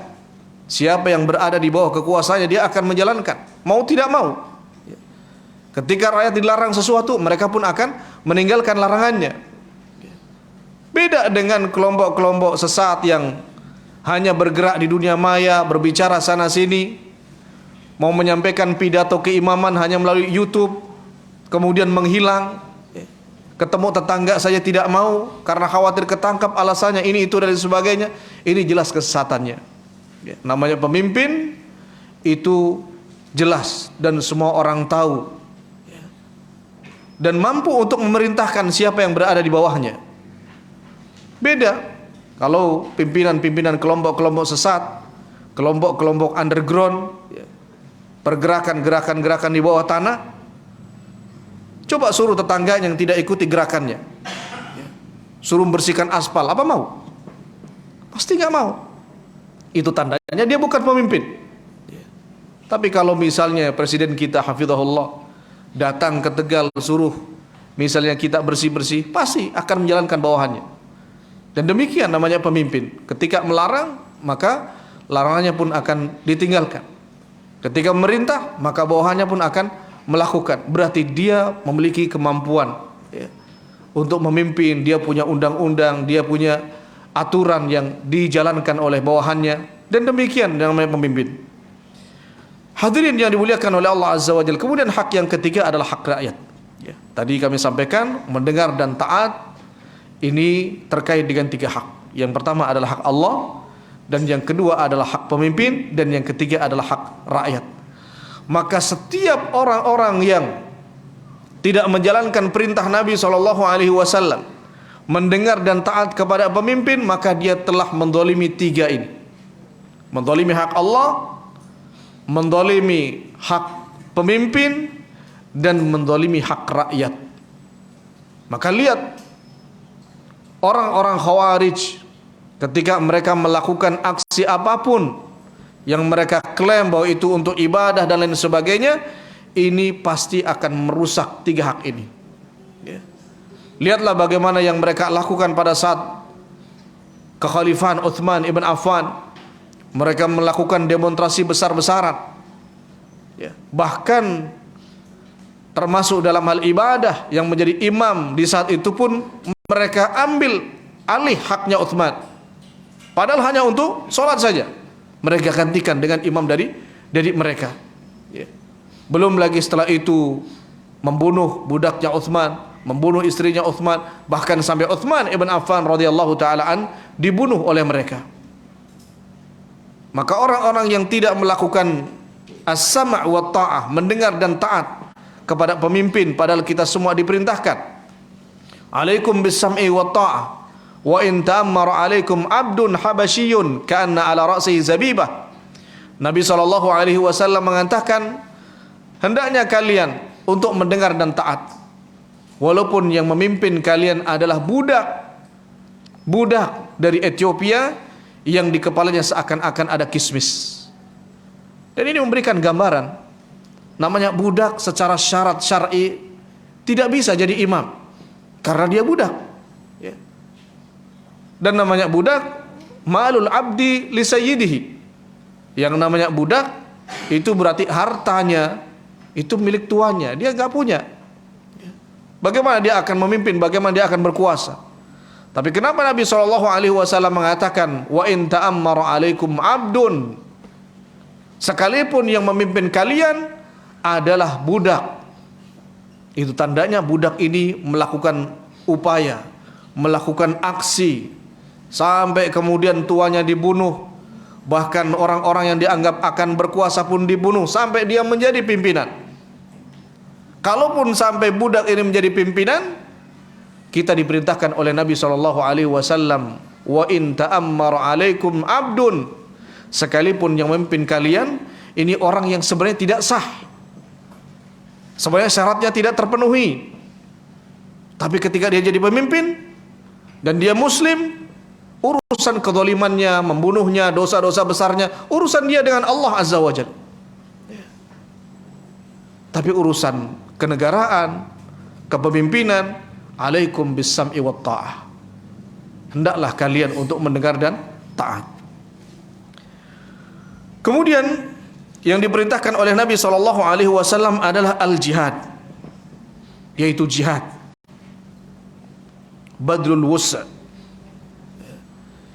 Pada asalnya yang namanya jihad itu adalah badlul wus', yaitu mencurahkan semua tenaga, mencurahkan semua kekuatan. Dan jihad ada dua macam. Ada al-jihad bil bayan, wa tsani al-jihadu bis sinan. Yang namanya jihad ada dua macam. Ada jihad dengan ilmu, dengan penjelasan, dan ini yang melakukan adalah para ulama. Kemudian ada jihad dengan persenjataan. Jihad dengan persenjataan. Nabi SAW diperintahkan oleh Allah Azza wa Jalla, ya ayuhan nabi jahidil kufar wal munafiqin waghlud alaihim. Wahai Nabi, perangilah orang-orang kafir dan orang-orang munafik. Orang kafir jelas kita memeranginya dengan senjata. Orang munafik memeranginya dengan apa? Dengan ilmu dan iman. Memerangi orang-orang munafik dengan ilmu dan iman. Iman kita tidak goyah dengan segala provokasinya orang-orang munafikin, dan dengan ilmu. Oleh karena itu Ibn Sa'di rahimahullahu ta'ala menyebutkan dua macam jihad tadi. Maka jihad dengan ilmu ini ranahnya para ulama. Ranahnya para ulama untuk menjelaskan syubhat, menjelaskan ilmu yang bermanfaat, sehingga pemikiran-pemikiran yang tersesat akan bisa tersingkirkan dan tidak tersebar di kalangan kaum muslimin. Dan yang kedua adalah al-jihad, jihad dengan persenjataan. Ini tentu tidak wajib kecuali dalam 3 keadaan. Yang pertama, idza dahamal adu. Yang pertama, ketika musuh masuk ke negara dan kita diserang, dibunuh sana sini, maka mau tidak mau, mau tidak mau semua yang ada dalam negara tersebut wajib untuk membela diri, membela negaranya, membela kaum muslimin yang ada, yang tinggal di negeri tersebut. Kemudian yang kedua, idza stanfarahul imam, apabila imam, pemimpin negara sudah mengatakan kalian harus berperang, maka harus berperang. Dan yang ketiga, idza ayyanahul imam, dan yang ketiga apabila pemimpin sudah menunjuk orang perorangan untuk mengikuti perang. 3 keadaan ini jihad menjadi wajib untuk individu yang disebutkan di dalam tafasil perincian tadi. Yang pertama, apabila musuh masuk ke satu negara, maka penduduk negara tersebut wajib untuk berjihad, wajib bela diri. Yang kedua, apabila imam meminta warganya atau sebagian untuk melakukan perang. Dan yang ketiga, orang yang ditunjuk oleh imam, misalnya ada peralatan tertentu yang tidak bisa menggunakan kecuali fulan dan fulan, maka ketika ditunjuk fulan, kamu ikut berperang, maka dia wajib. Dan ketiga jenis ini, ikhwan, ketiga jenis ini semuanya ditentukan oleh imam.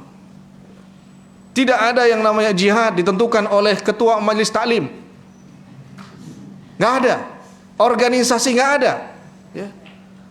Oleh karena itu, At-Tahawi rahimahullahu taala, beliau mengatakan al-hajju wal jihadu madiyani ala khalfa imamin birran kana aw fajira. Abu Ja'far At-Tahawi rahimahullah di dalam akidahnya beliau mengatakan yang namanya urusan haji, urusan jihad itu tidak boleh ditegakkan kecuali diatur oleh pemimpin, diatur oleh negara.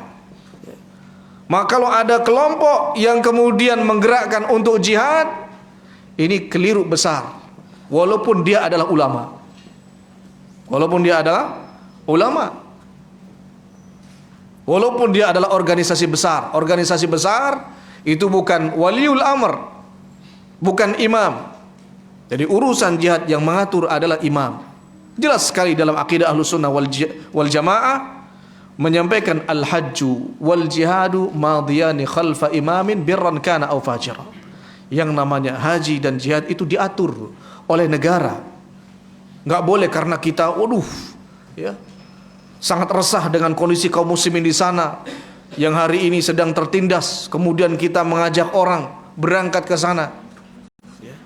Tidak boleh demikian. Atau yang selama ini muncul dengan istilah jihad dengan bom bunuh diri, itu bukan bom bunuh diri, tapi bunuh diri asli, dan membahayakan kaum muslimin, merugikan Islam. Itu yang ada. Hadirin yang dimuliakan oleh Allah Azza wa Jal, maka jihad itu wajib seperti yang kami katakan tadi dalam 3 keadaan, dan itu semuanya diatur oleh negara, diatur oleh negara. Maka ketika ada orang yang bisikalin ayo jihad, kemudian melakukan pemboman atau melakukan latihan-latihan yang terselubung, tersembunyi, atau kemudian walaupun misalnya kita lihat di sebagian negara, bagian dari negara ada kaum muslimin yang sedang tertindas, nggak boleh kita ke sana, harus izin dulu. Kalau diizinkan jalan, nggak diizinkan, kita sudah melakukan yang benar. Hadirin yang dimuliakan oleh Allah Azza wa Jal, wal hijrah, dan hijrah. Hijrah ada 3 macam. Hijrat al-makan, hijrah tempat. Wa huwa al-intiqal min daril kufri ila daril Islam. Hijrah tempat, hijrah dari negara kafir ke negara muslim. Nabi SAW beliau mengatakan laisa minna, bukan termasuk golongan kami, man asya baina dhahranai al-musyrikin, siapa orang yang tinggal hidup di negara musyrik, tinggal di sekitar orang-orang musyrikin. Maka haram hukumnya orang misalnya datang hanya untuk rekreasi ke negara-negara kafir atau untuk kerja di negara-negara kafir. Nggak boleh, tidak boleh. Hijrah, kalau memang seorang muslim dinyatakan wajib berhijrah, idza asya fi baladin la yumkinu idharu sya'iril Islam fihi. Kalau seorang tinggal di satu negara yang tidak bisa menampakkan syiar-syiar Islam, maka wajib untuk pindah,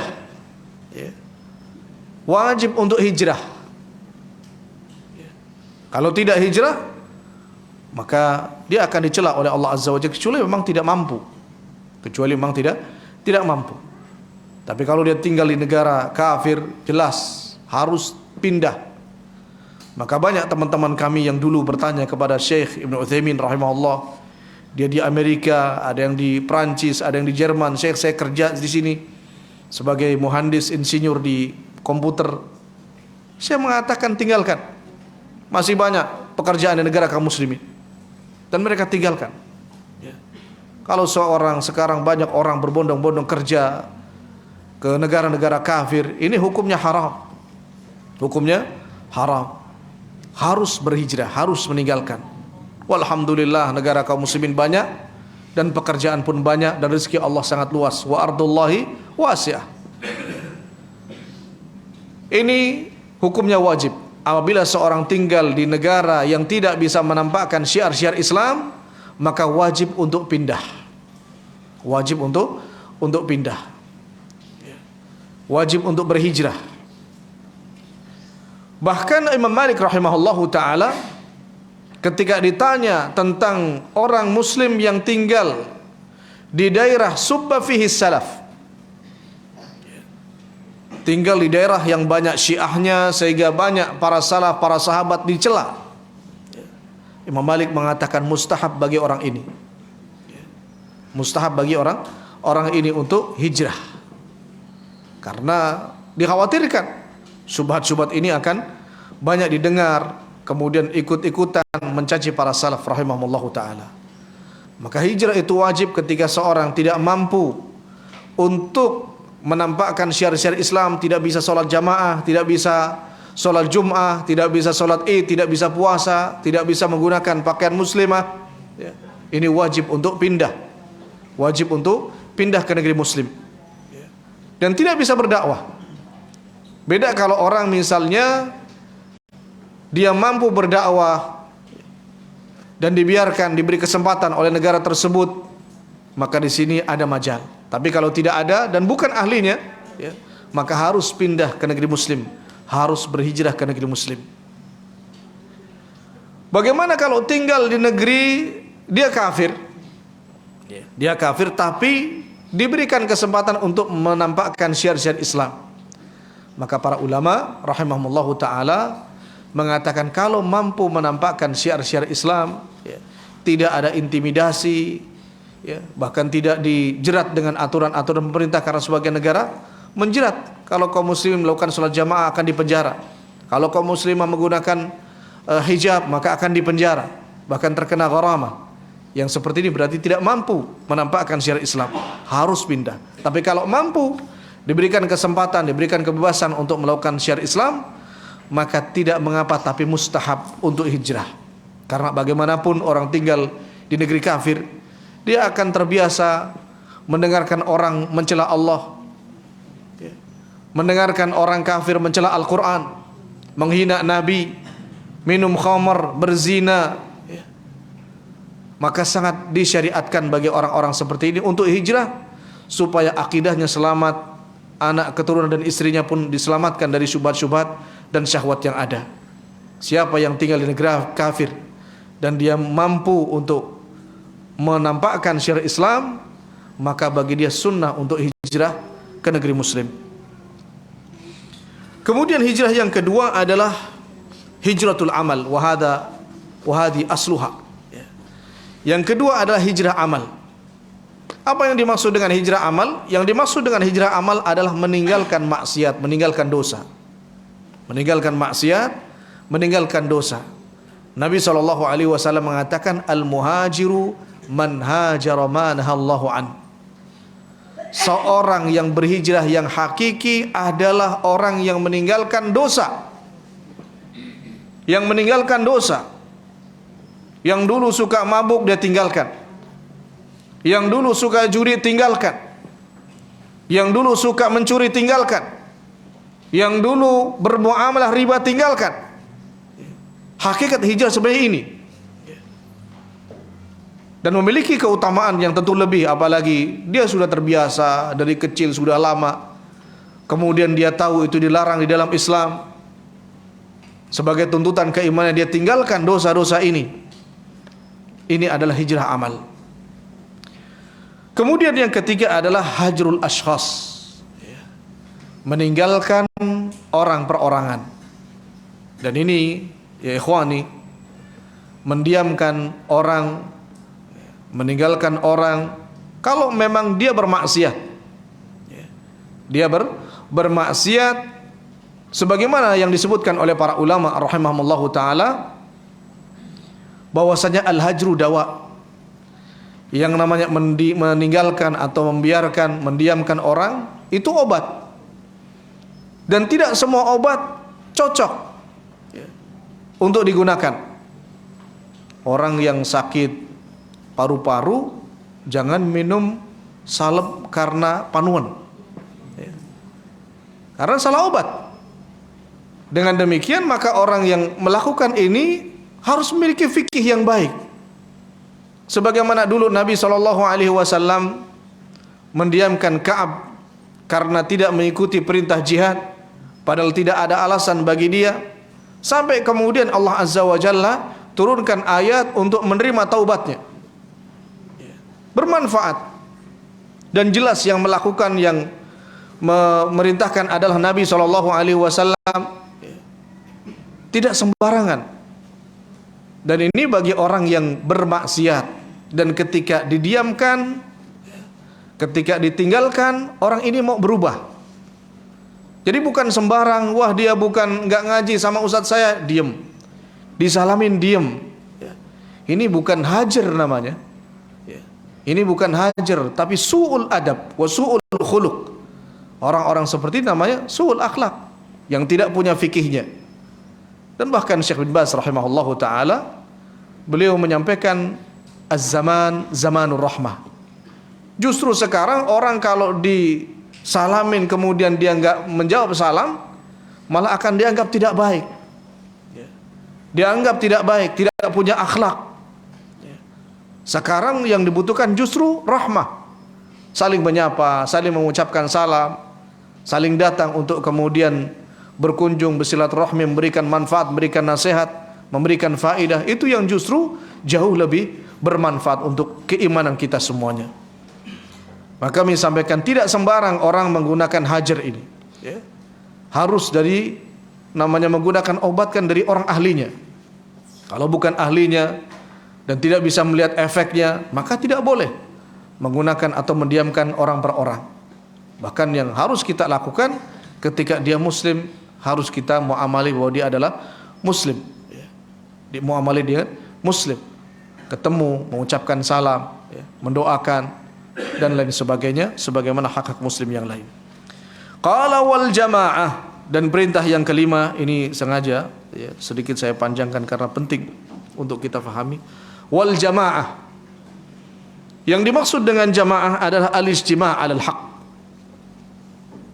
Yang dimaksud dengan jamaah adalah al-ijtima' 'alal haq. Sebagaimana nanti akan kita pelajari, wa sataftariqu hadhil ummah, dan umat ini akan berpecah sampai dengan 73 millah, sampai dengan 73 golongan. Kulluha finnar illa millatun wahidah. Semuanya di neraka kecuali satu. Wahumul jamaah, kata Nabi SAW, mereka adalah al-jamaah. Ini jamaah sebagaimana tafsir dari hadis itu sendiri. Ibnu Mas'ud radhiyallahu taala an menafsiri kata jamaah yang berarti ijtima', berkumpul di sini al-ijtima'u 'alal haq. Berkumpul, mengusung, membela, mendakwahkan, mengajarkan kebenaran.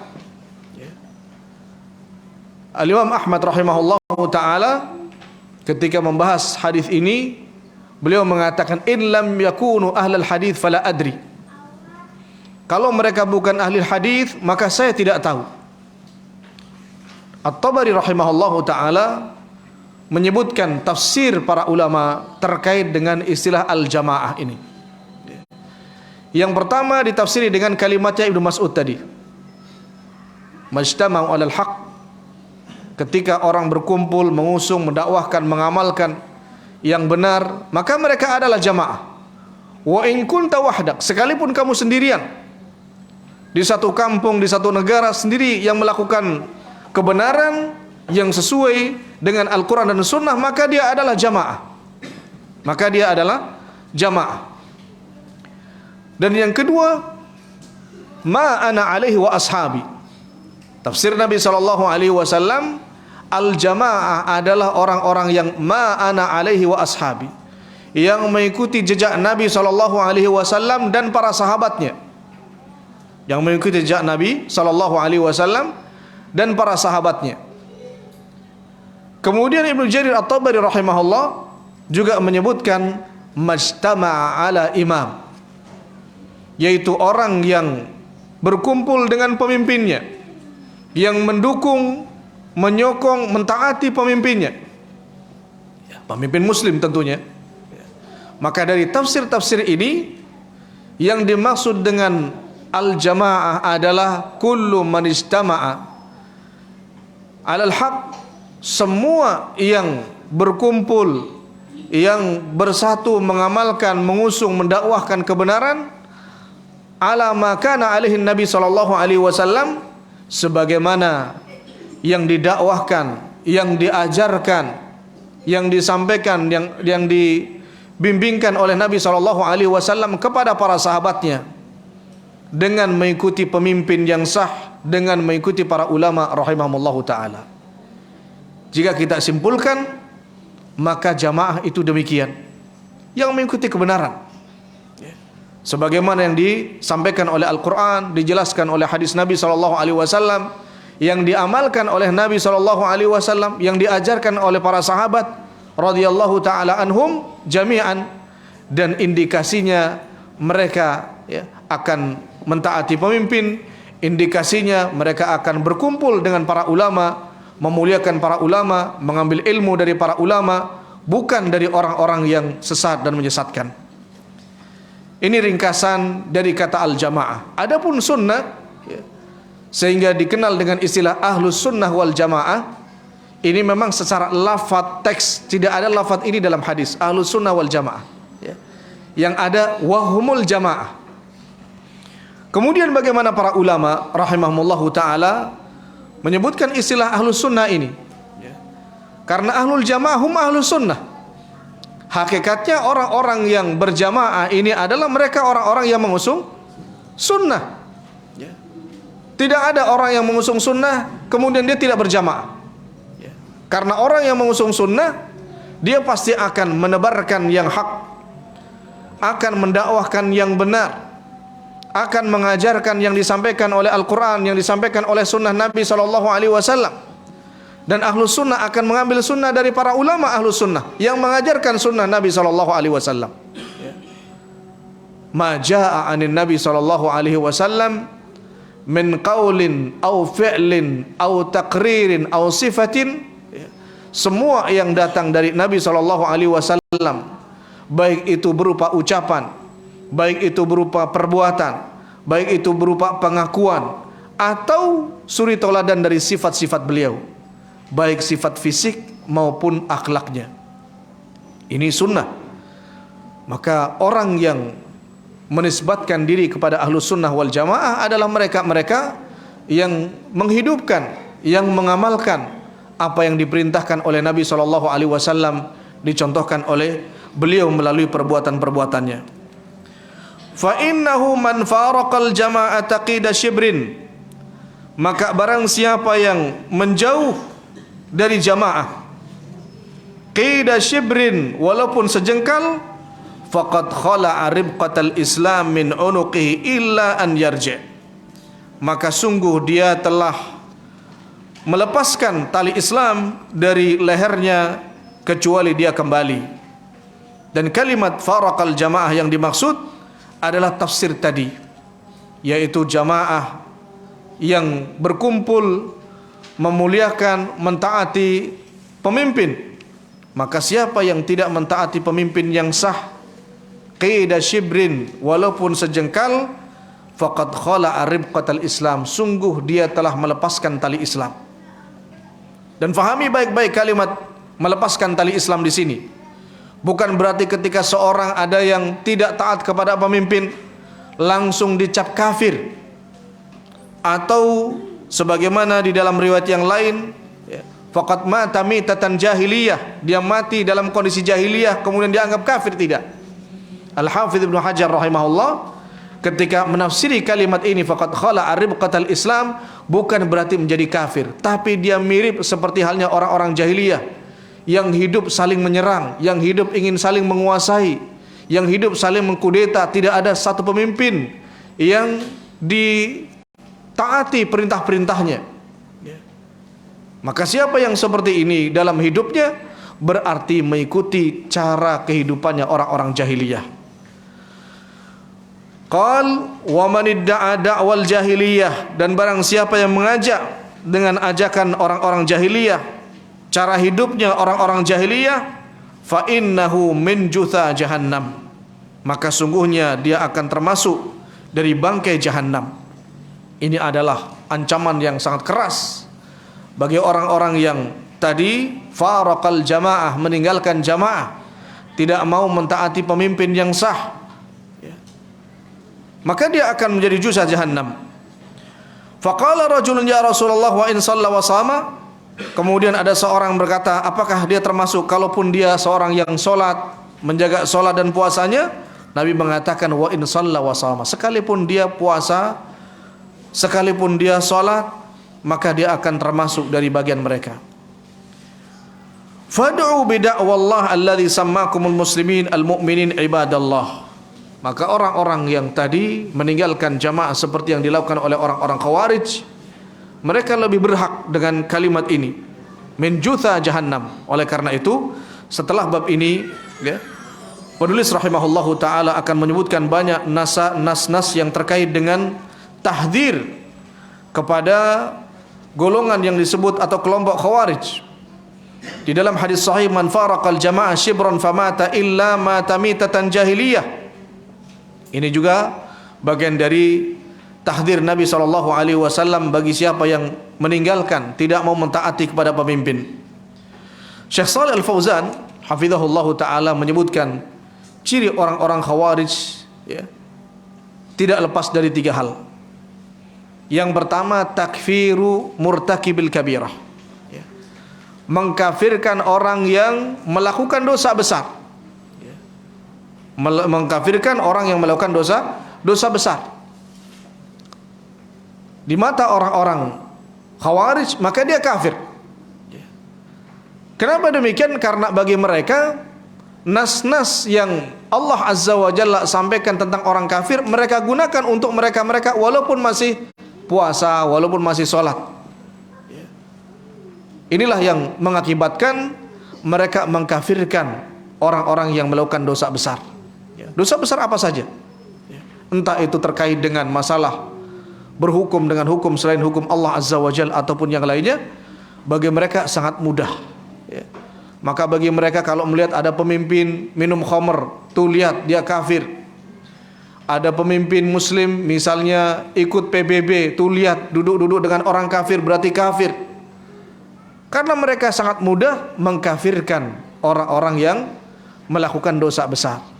Apalagi terkait dengan misalnya hanya ikut KTT non-blok, ikut PBB dan semisalnya, ini tidak kemudian langsung dihukumi kafir, karena ikut organisasi-organisasi seperti ini masing-masing menyampaikan prinsip masing-masing negaranya, ya. Bukan untuk bersepakat meninggalkan Islam, tidak. Dan banyak pernyataan para ulama tentang hal ini. Qala wa fihi abi da'wal jahiliyah wa ana baina adhurikum. Apakah kalian mengajak untuk menegakkan, mengamalkan syiar-syiar jahiliyah sementara aku ada di tengah-tengah kalian? Dan kalimat ini disampaikan oleh Nabi SAW terkait dengan kisah yang terjadi di tengah para sahabat. Qala Abu Abbas, kullu ma kharaja an da'wal Islam wal Qur'an min nasabin aw baladin aw jinsin aw madhabin aw tariqatin fahuwa min azail jahiliyah. Setiap orang yang keluar dari dakwah Islam dan Al-Quran, baik itu menisbatkannya atau berafiliasinya kepada nasab, atau kepada negara, atau kepada warga negara, kebangsaan, atau madhab, atau tariqah, maka ini termasuk dakwah-dakwah jahiliyah. Bal lamma ikhtasama muhajiriyun wa ansari, bahkan ketika terjadi persisihan antara seorang muhajir dengan seorang ansar, kemudian orang muhajir mengatakan, ya lil muhajirin, wahai kaum muhajirin kumpul sini.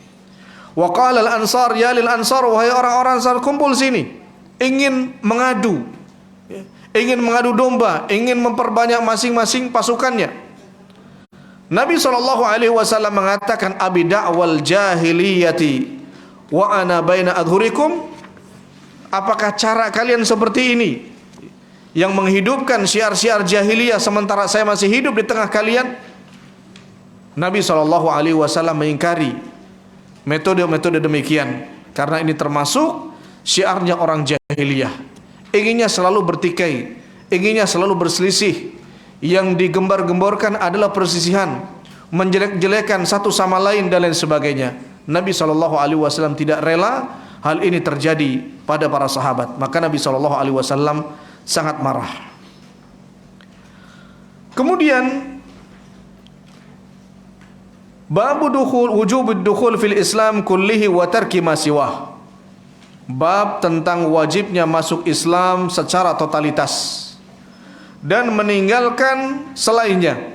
Artinya meninggalkan yang separuh-separuh, meninggalkan sebagian-sebagian. Wa qaulullahi ta'ala, ya ayyuhalladzina amanu dukhulu fis silmi kaffah. Wahai orang-orang yang beriman, masuklah kalian ke dalam Islam secara totalitas.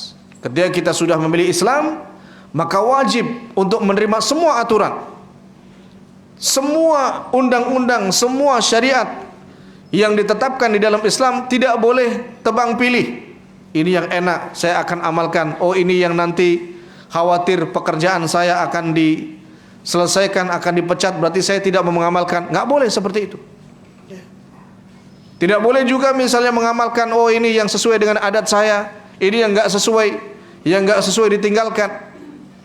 Ini yang sesuai dengan adat Nusantara, ini yang nggak sesuai ditinggalkan. Nggak boleh. Semua yang datang dari Islam harus kita terima. Semua yang datang dari Nabi SAW harus kita amalkan.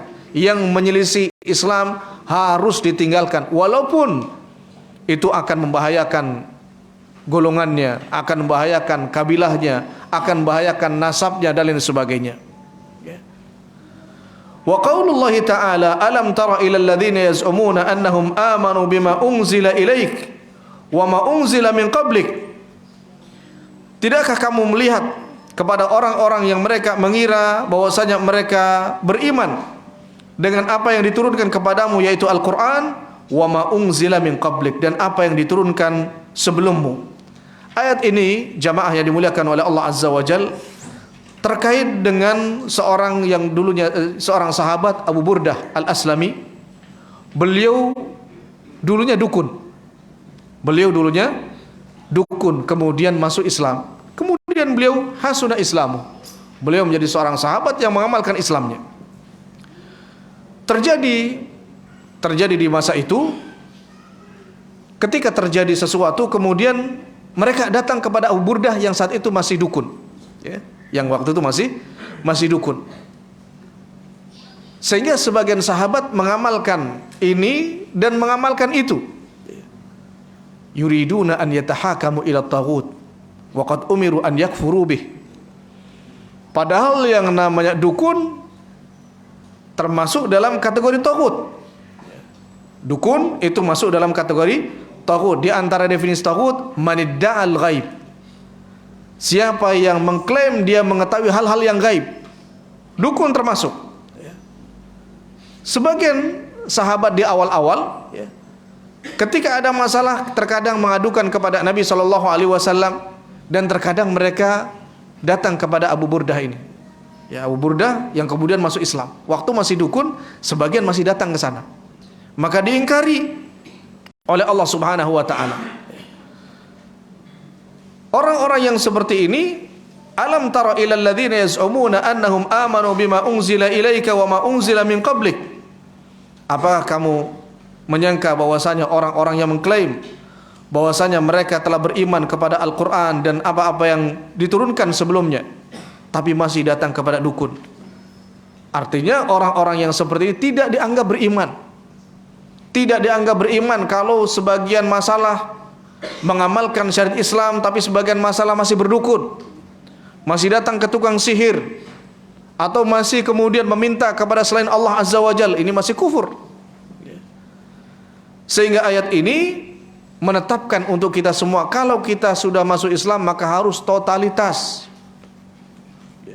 Baik itu urusan ideologi, politik, sosial, hatta budaya harus dipilih yang sesuai dengan Islam dan lain sebagainya. Wa qauluhu ta'ala innal ladzina farraqu dinahum wa kanu syi'a lasta minhum fi syai'. Di dalam ayat ini Allah Azza wa Jalla juga memberikan keterangan kepada kita sungguhnya orang-orang yang memecah belah agama mereka. Wa kanu syi'an, dan mereka berkelompok-kelompok. Lasta minhum fi syai', kau bukan dari mereka. Ayat ini Allah Azza wa Jalla mencela orang-orang yang memilah-milah, membeda-bedakan antara ajaran Nabi Muhammad SAW satu dengan yang lainnya, mengambil yang gampang-gampang, mengambil yang mendatangkan keuntungan, sementara yang dianggap tidak diamalkan. Ini masuk dalam kategori orang-orang yang farraqu dinahum, orang-orang yang membuat perpecahan. Dan bagaimanapun orang yang beriman atau mengamalkan sebagian Islam dan meninggalkan yang lain, ini sumber perpecahan. Kalau kita ingin bersatu dengan baik, maka amalkan Islam secara totalitas, supaya tidak melakukan seperti yang dilakukan oleh ahlul jahiliyah, orang-orang jahiliyah. Qala Ibnu Abbas radhiyallahu anhuma fi qawlihi yauma tabyaddu wujuhu wa taswaddu wujuh. Hari di mana ada wajah-wajah yang putih bersih dan ada wajah-wajah yang menghitam. Tabyaddu wujuh ahli sunnah wal i'tilaf, dan ini tafsir Ibnu Katsir rahimahullah. Beliau menafsiri surat Ali Imran ayat 106, tabyaddu wujuh ahli sunnah wal i'tilaf. Akan cerah, akan teranglah wajah ahlu sunnah wal i'tilaf, dan yang suka bersatu, maksudnya adalah ahlu sunnah wal jamaah. Wa taswaddu wujuhu ahlul bidah, dan akan menghitam wajah-wajahnya ahli bid'ah. Karena ahli bid'ah ini mengambil yang mudah-mudah, mengambil yang sesuai dengan pemahaman mereka dan meninggalkan yang tidak sesuai. Bahkan yang tidak sesuai dengan pemahaman mereka akan mereka tahrif, akan mereka selewengkan maknanya. Dan kalau kita telaah pada kelompok-kelompok sesat yang ada, orang misalnya orang-orang dari orang-orang Jahmiyah, orang-orang Mu'tazilah, orang-orang Murji'ah, orang-orang Qadariyah, orang-orang Syiah, mereka demikian, mengambil ayat-ayat yang sesuai dengan pemahaman mereka, kemudian memelintir makna, menyelewengkan makna dari nas-nas yang tidak sesuai.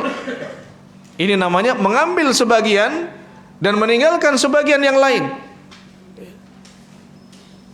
Hadirin yang dimuliakan oleh Allah Azza wa Jalla, orang-orang yang demikian akan dihukum oleh Allah Azza wa Jalla, disiksa oleh Allah Azza wa Jalla yauma tabyaddu wujuhu wa taswaddu wujuh. Orang yang dalam berislam tidak totalitas, Dalam bisnis pengennya bisnis yang riba. Dalam berpolitik pengennya politik sekuler. Pendidikan sekuler. Islam cukup di masjid saja. Akan mengalami demikian. Yauma tabyaddu wujuh wa taswaddu wujuh. Dalam hal asma wa sifat mereka menggunakan akal. Untuk syariat cukup yang ada di masjid, yang sunnah-sunnah amaliyah saja. Yang etikot tidak usah. Ini masuk mengambil sebagian syariat dan meninggalkan yang lain. Nanti di akhirat, yauma tabyaddu wujuh wa taswaddu wujuh, orang-orang seperti ini akan menghitam wajahnya karena mereka adalah orang-orang yang mengambil syariat sebagian dan tidak mengamalkan Islam secara totalitas. Kemudian penulis rahimahullahu taala menyebutkan an Abdullah bin Amr qala Rasulullah sallallahu alaihi wasallam la ya'tiyanna ala ummati ma ata ala bani Israil hadwan na'li bin na'l. Nabi sallallahu alaihi wasallam bersabda, akan datang suatu zaman dari umatku ma ata ala bani Israil, sebagaimana yang terjadi pada bani Israil, hadwan na'li bin na'l, sebagaimana sendal dengan sendal. Artinya kalau kita lihat selempang sendal itu pasti sejajar, ya. Jepitnya sendal kanan kiri pasti sejajar. Nabi SAW ingin menggambarkan bahwa umat ini akan banyak yang mengekor dengan cara kehidupan, cara beragamanya orang-orang Bani Israel. Hatta in kana minhum man ata ummahu alaniyah lakana fi ummati man yasna'u dhalik. Sampai-sampai ketika ada yang terjadi di Bani Israel, orang-orang yang berzina dengan ibunya terang-terangan, maka dari umatku pun akan ada yang melakukannya, na'udzubillah. Wa inna Bani Israel tafarraqat ala 72 millah. Dan sesungguhnya Bani Israel berpecah sampai dengan 72 golongan. Wa taftariqu ummati ala 73 millah. Kulluhum finnari illa millatan wahidah. Dan umatku ini akan berpecah menjadi 73 golongan. Kulluhum finnar illa millatan wahidah, kecuali satu, semuanya di neraka kecuali satu. Qala wa man hiya ya Rasulullah? Qala ma ana alaihi wa ashabi.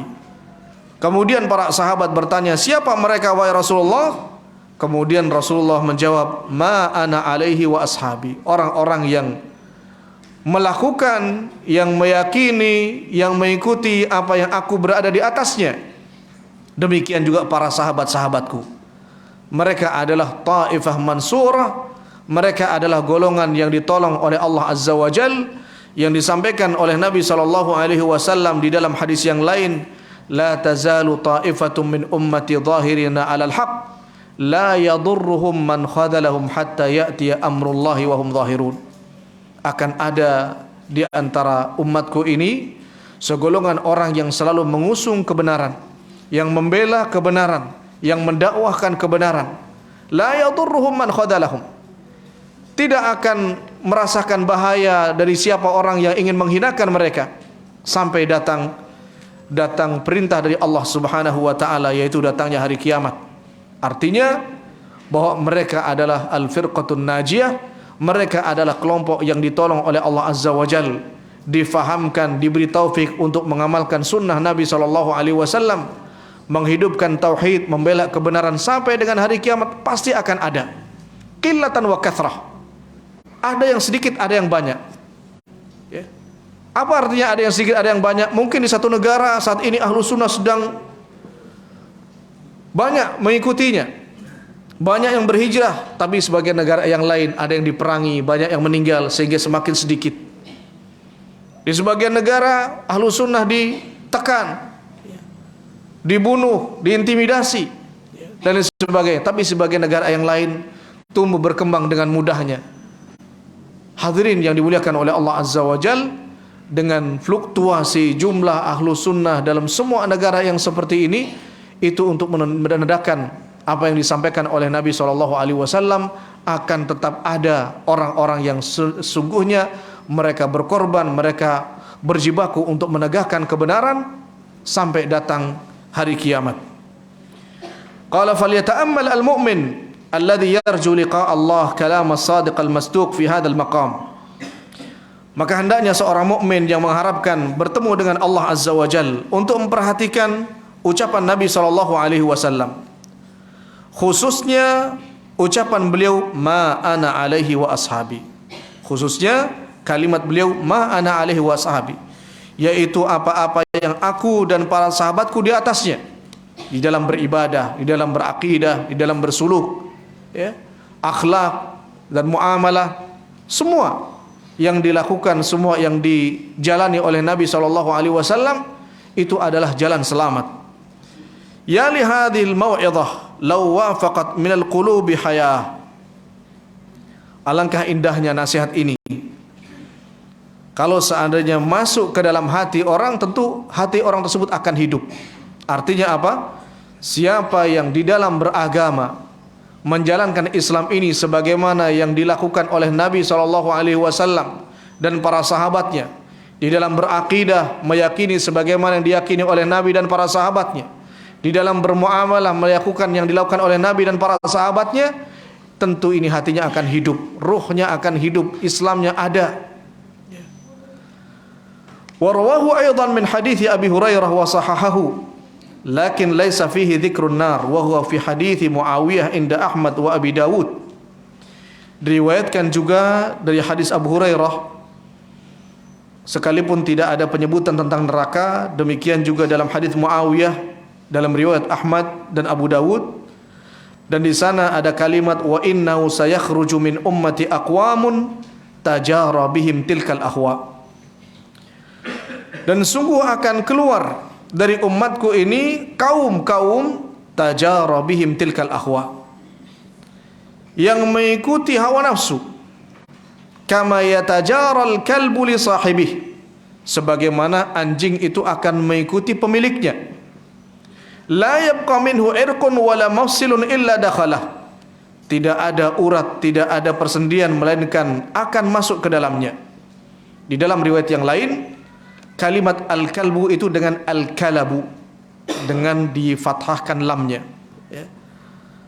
Kalau kalb itu artinya anjing, kalau al-kalab artinya rabies, ya.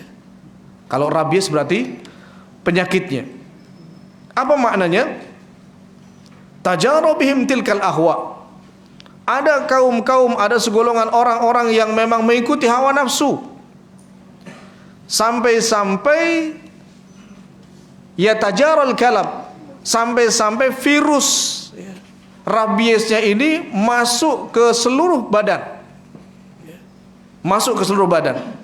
Namanya virus rabies, ketika menggigit satu tempat dia akan menjalar ke seluruh badan, kemudian orangnya akan mati karena virus itu sudah menguat di dalam tubuh, menyebar ke semuanya sampai kemudian yang digigit itu mati. Demikian juga hawa nafsu, demikian juga hawa nafsu. Kalau sudah seorang mengikuti hawa nafsu dalam satu bab dan dia biarkan terus mengikuti hawa nafsu, akan banyak hawa nafsu yang lain yang dia ikuti, ya, baik itu dalam keyakinan, dalam bermuamalah, dan dalam ibadah.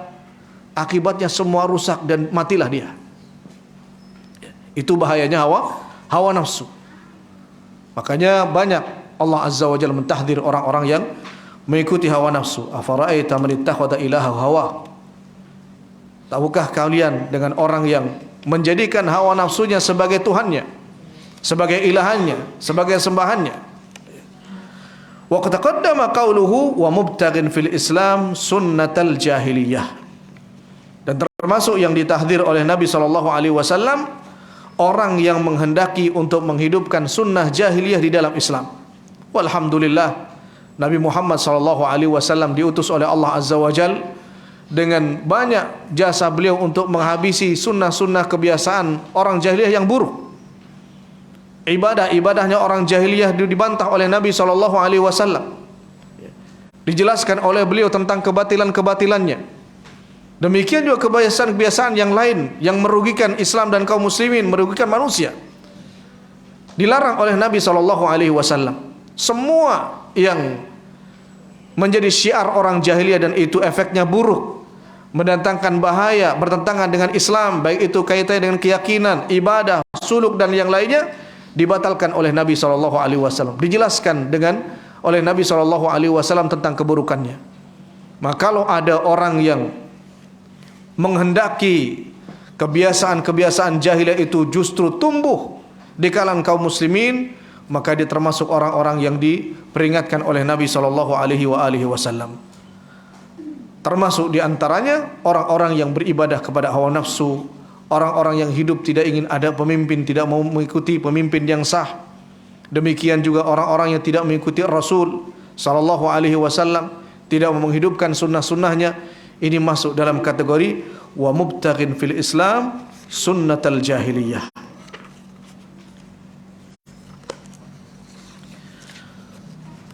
Hadirin yang dimuliakan oleh Allah Azza wa Jalla, mengingat waktunya sudah cukup siang. Mudah-mudahan yang sedikit ini bisa bermanfaat. Nanti tentu akan dilanjutkan kembali. Wassallallahu ala nabiyina Muhammad wa ala alihi wa sahbihi wasallam.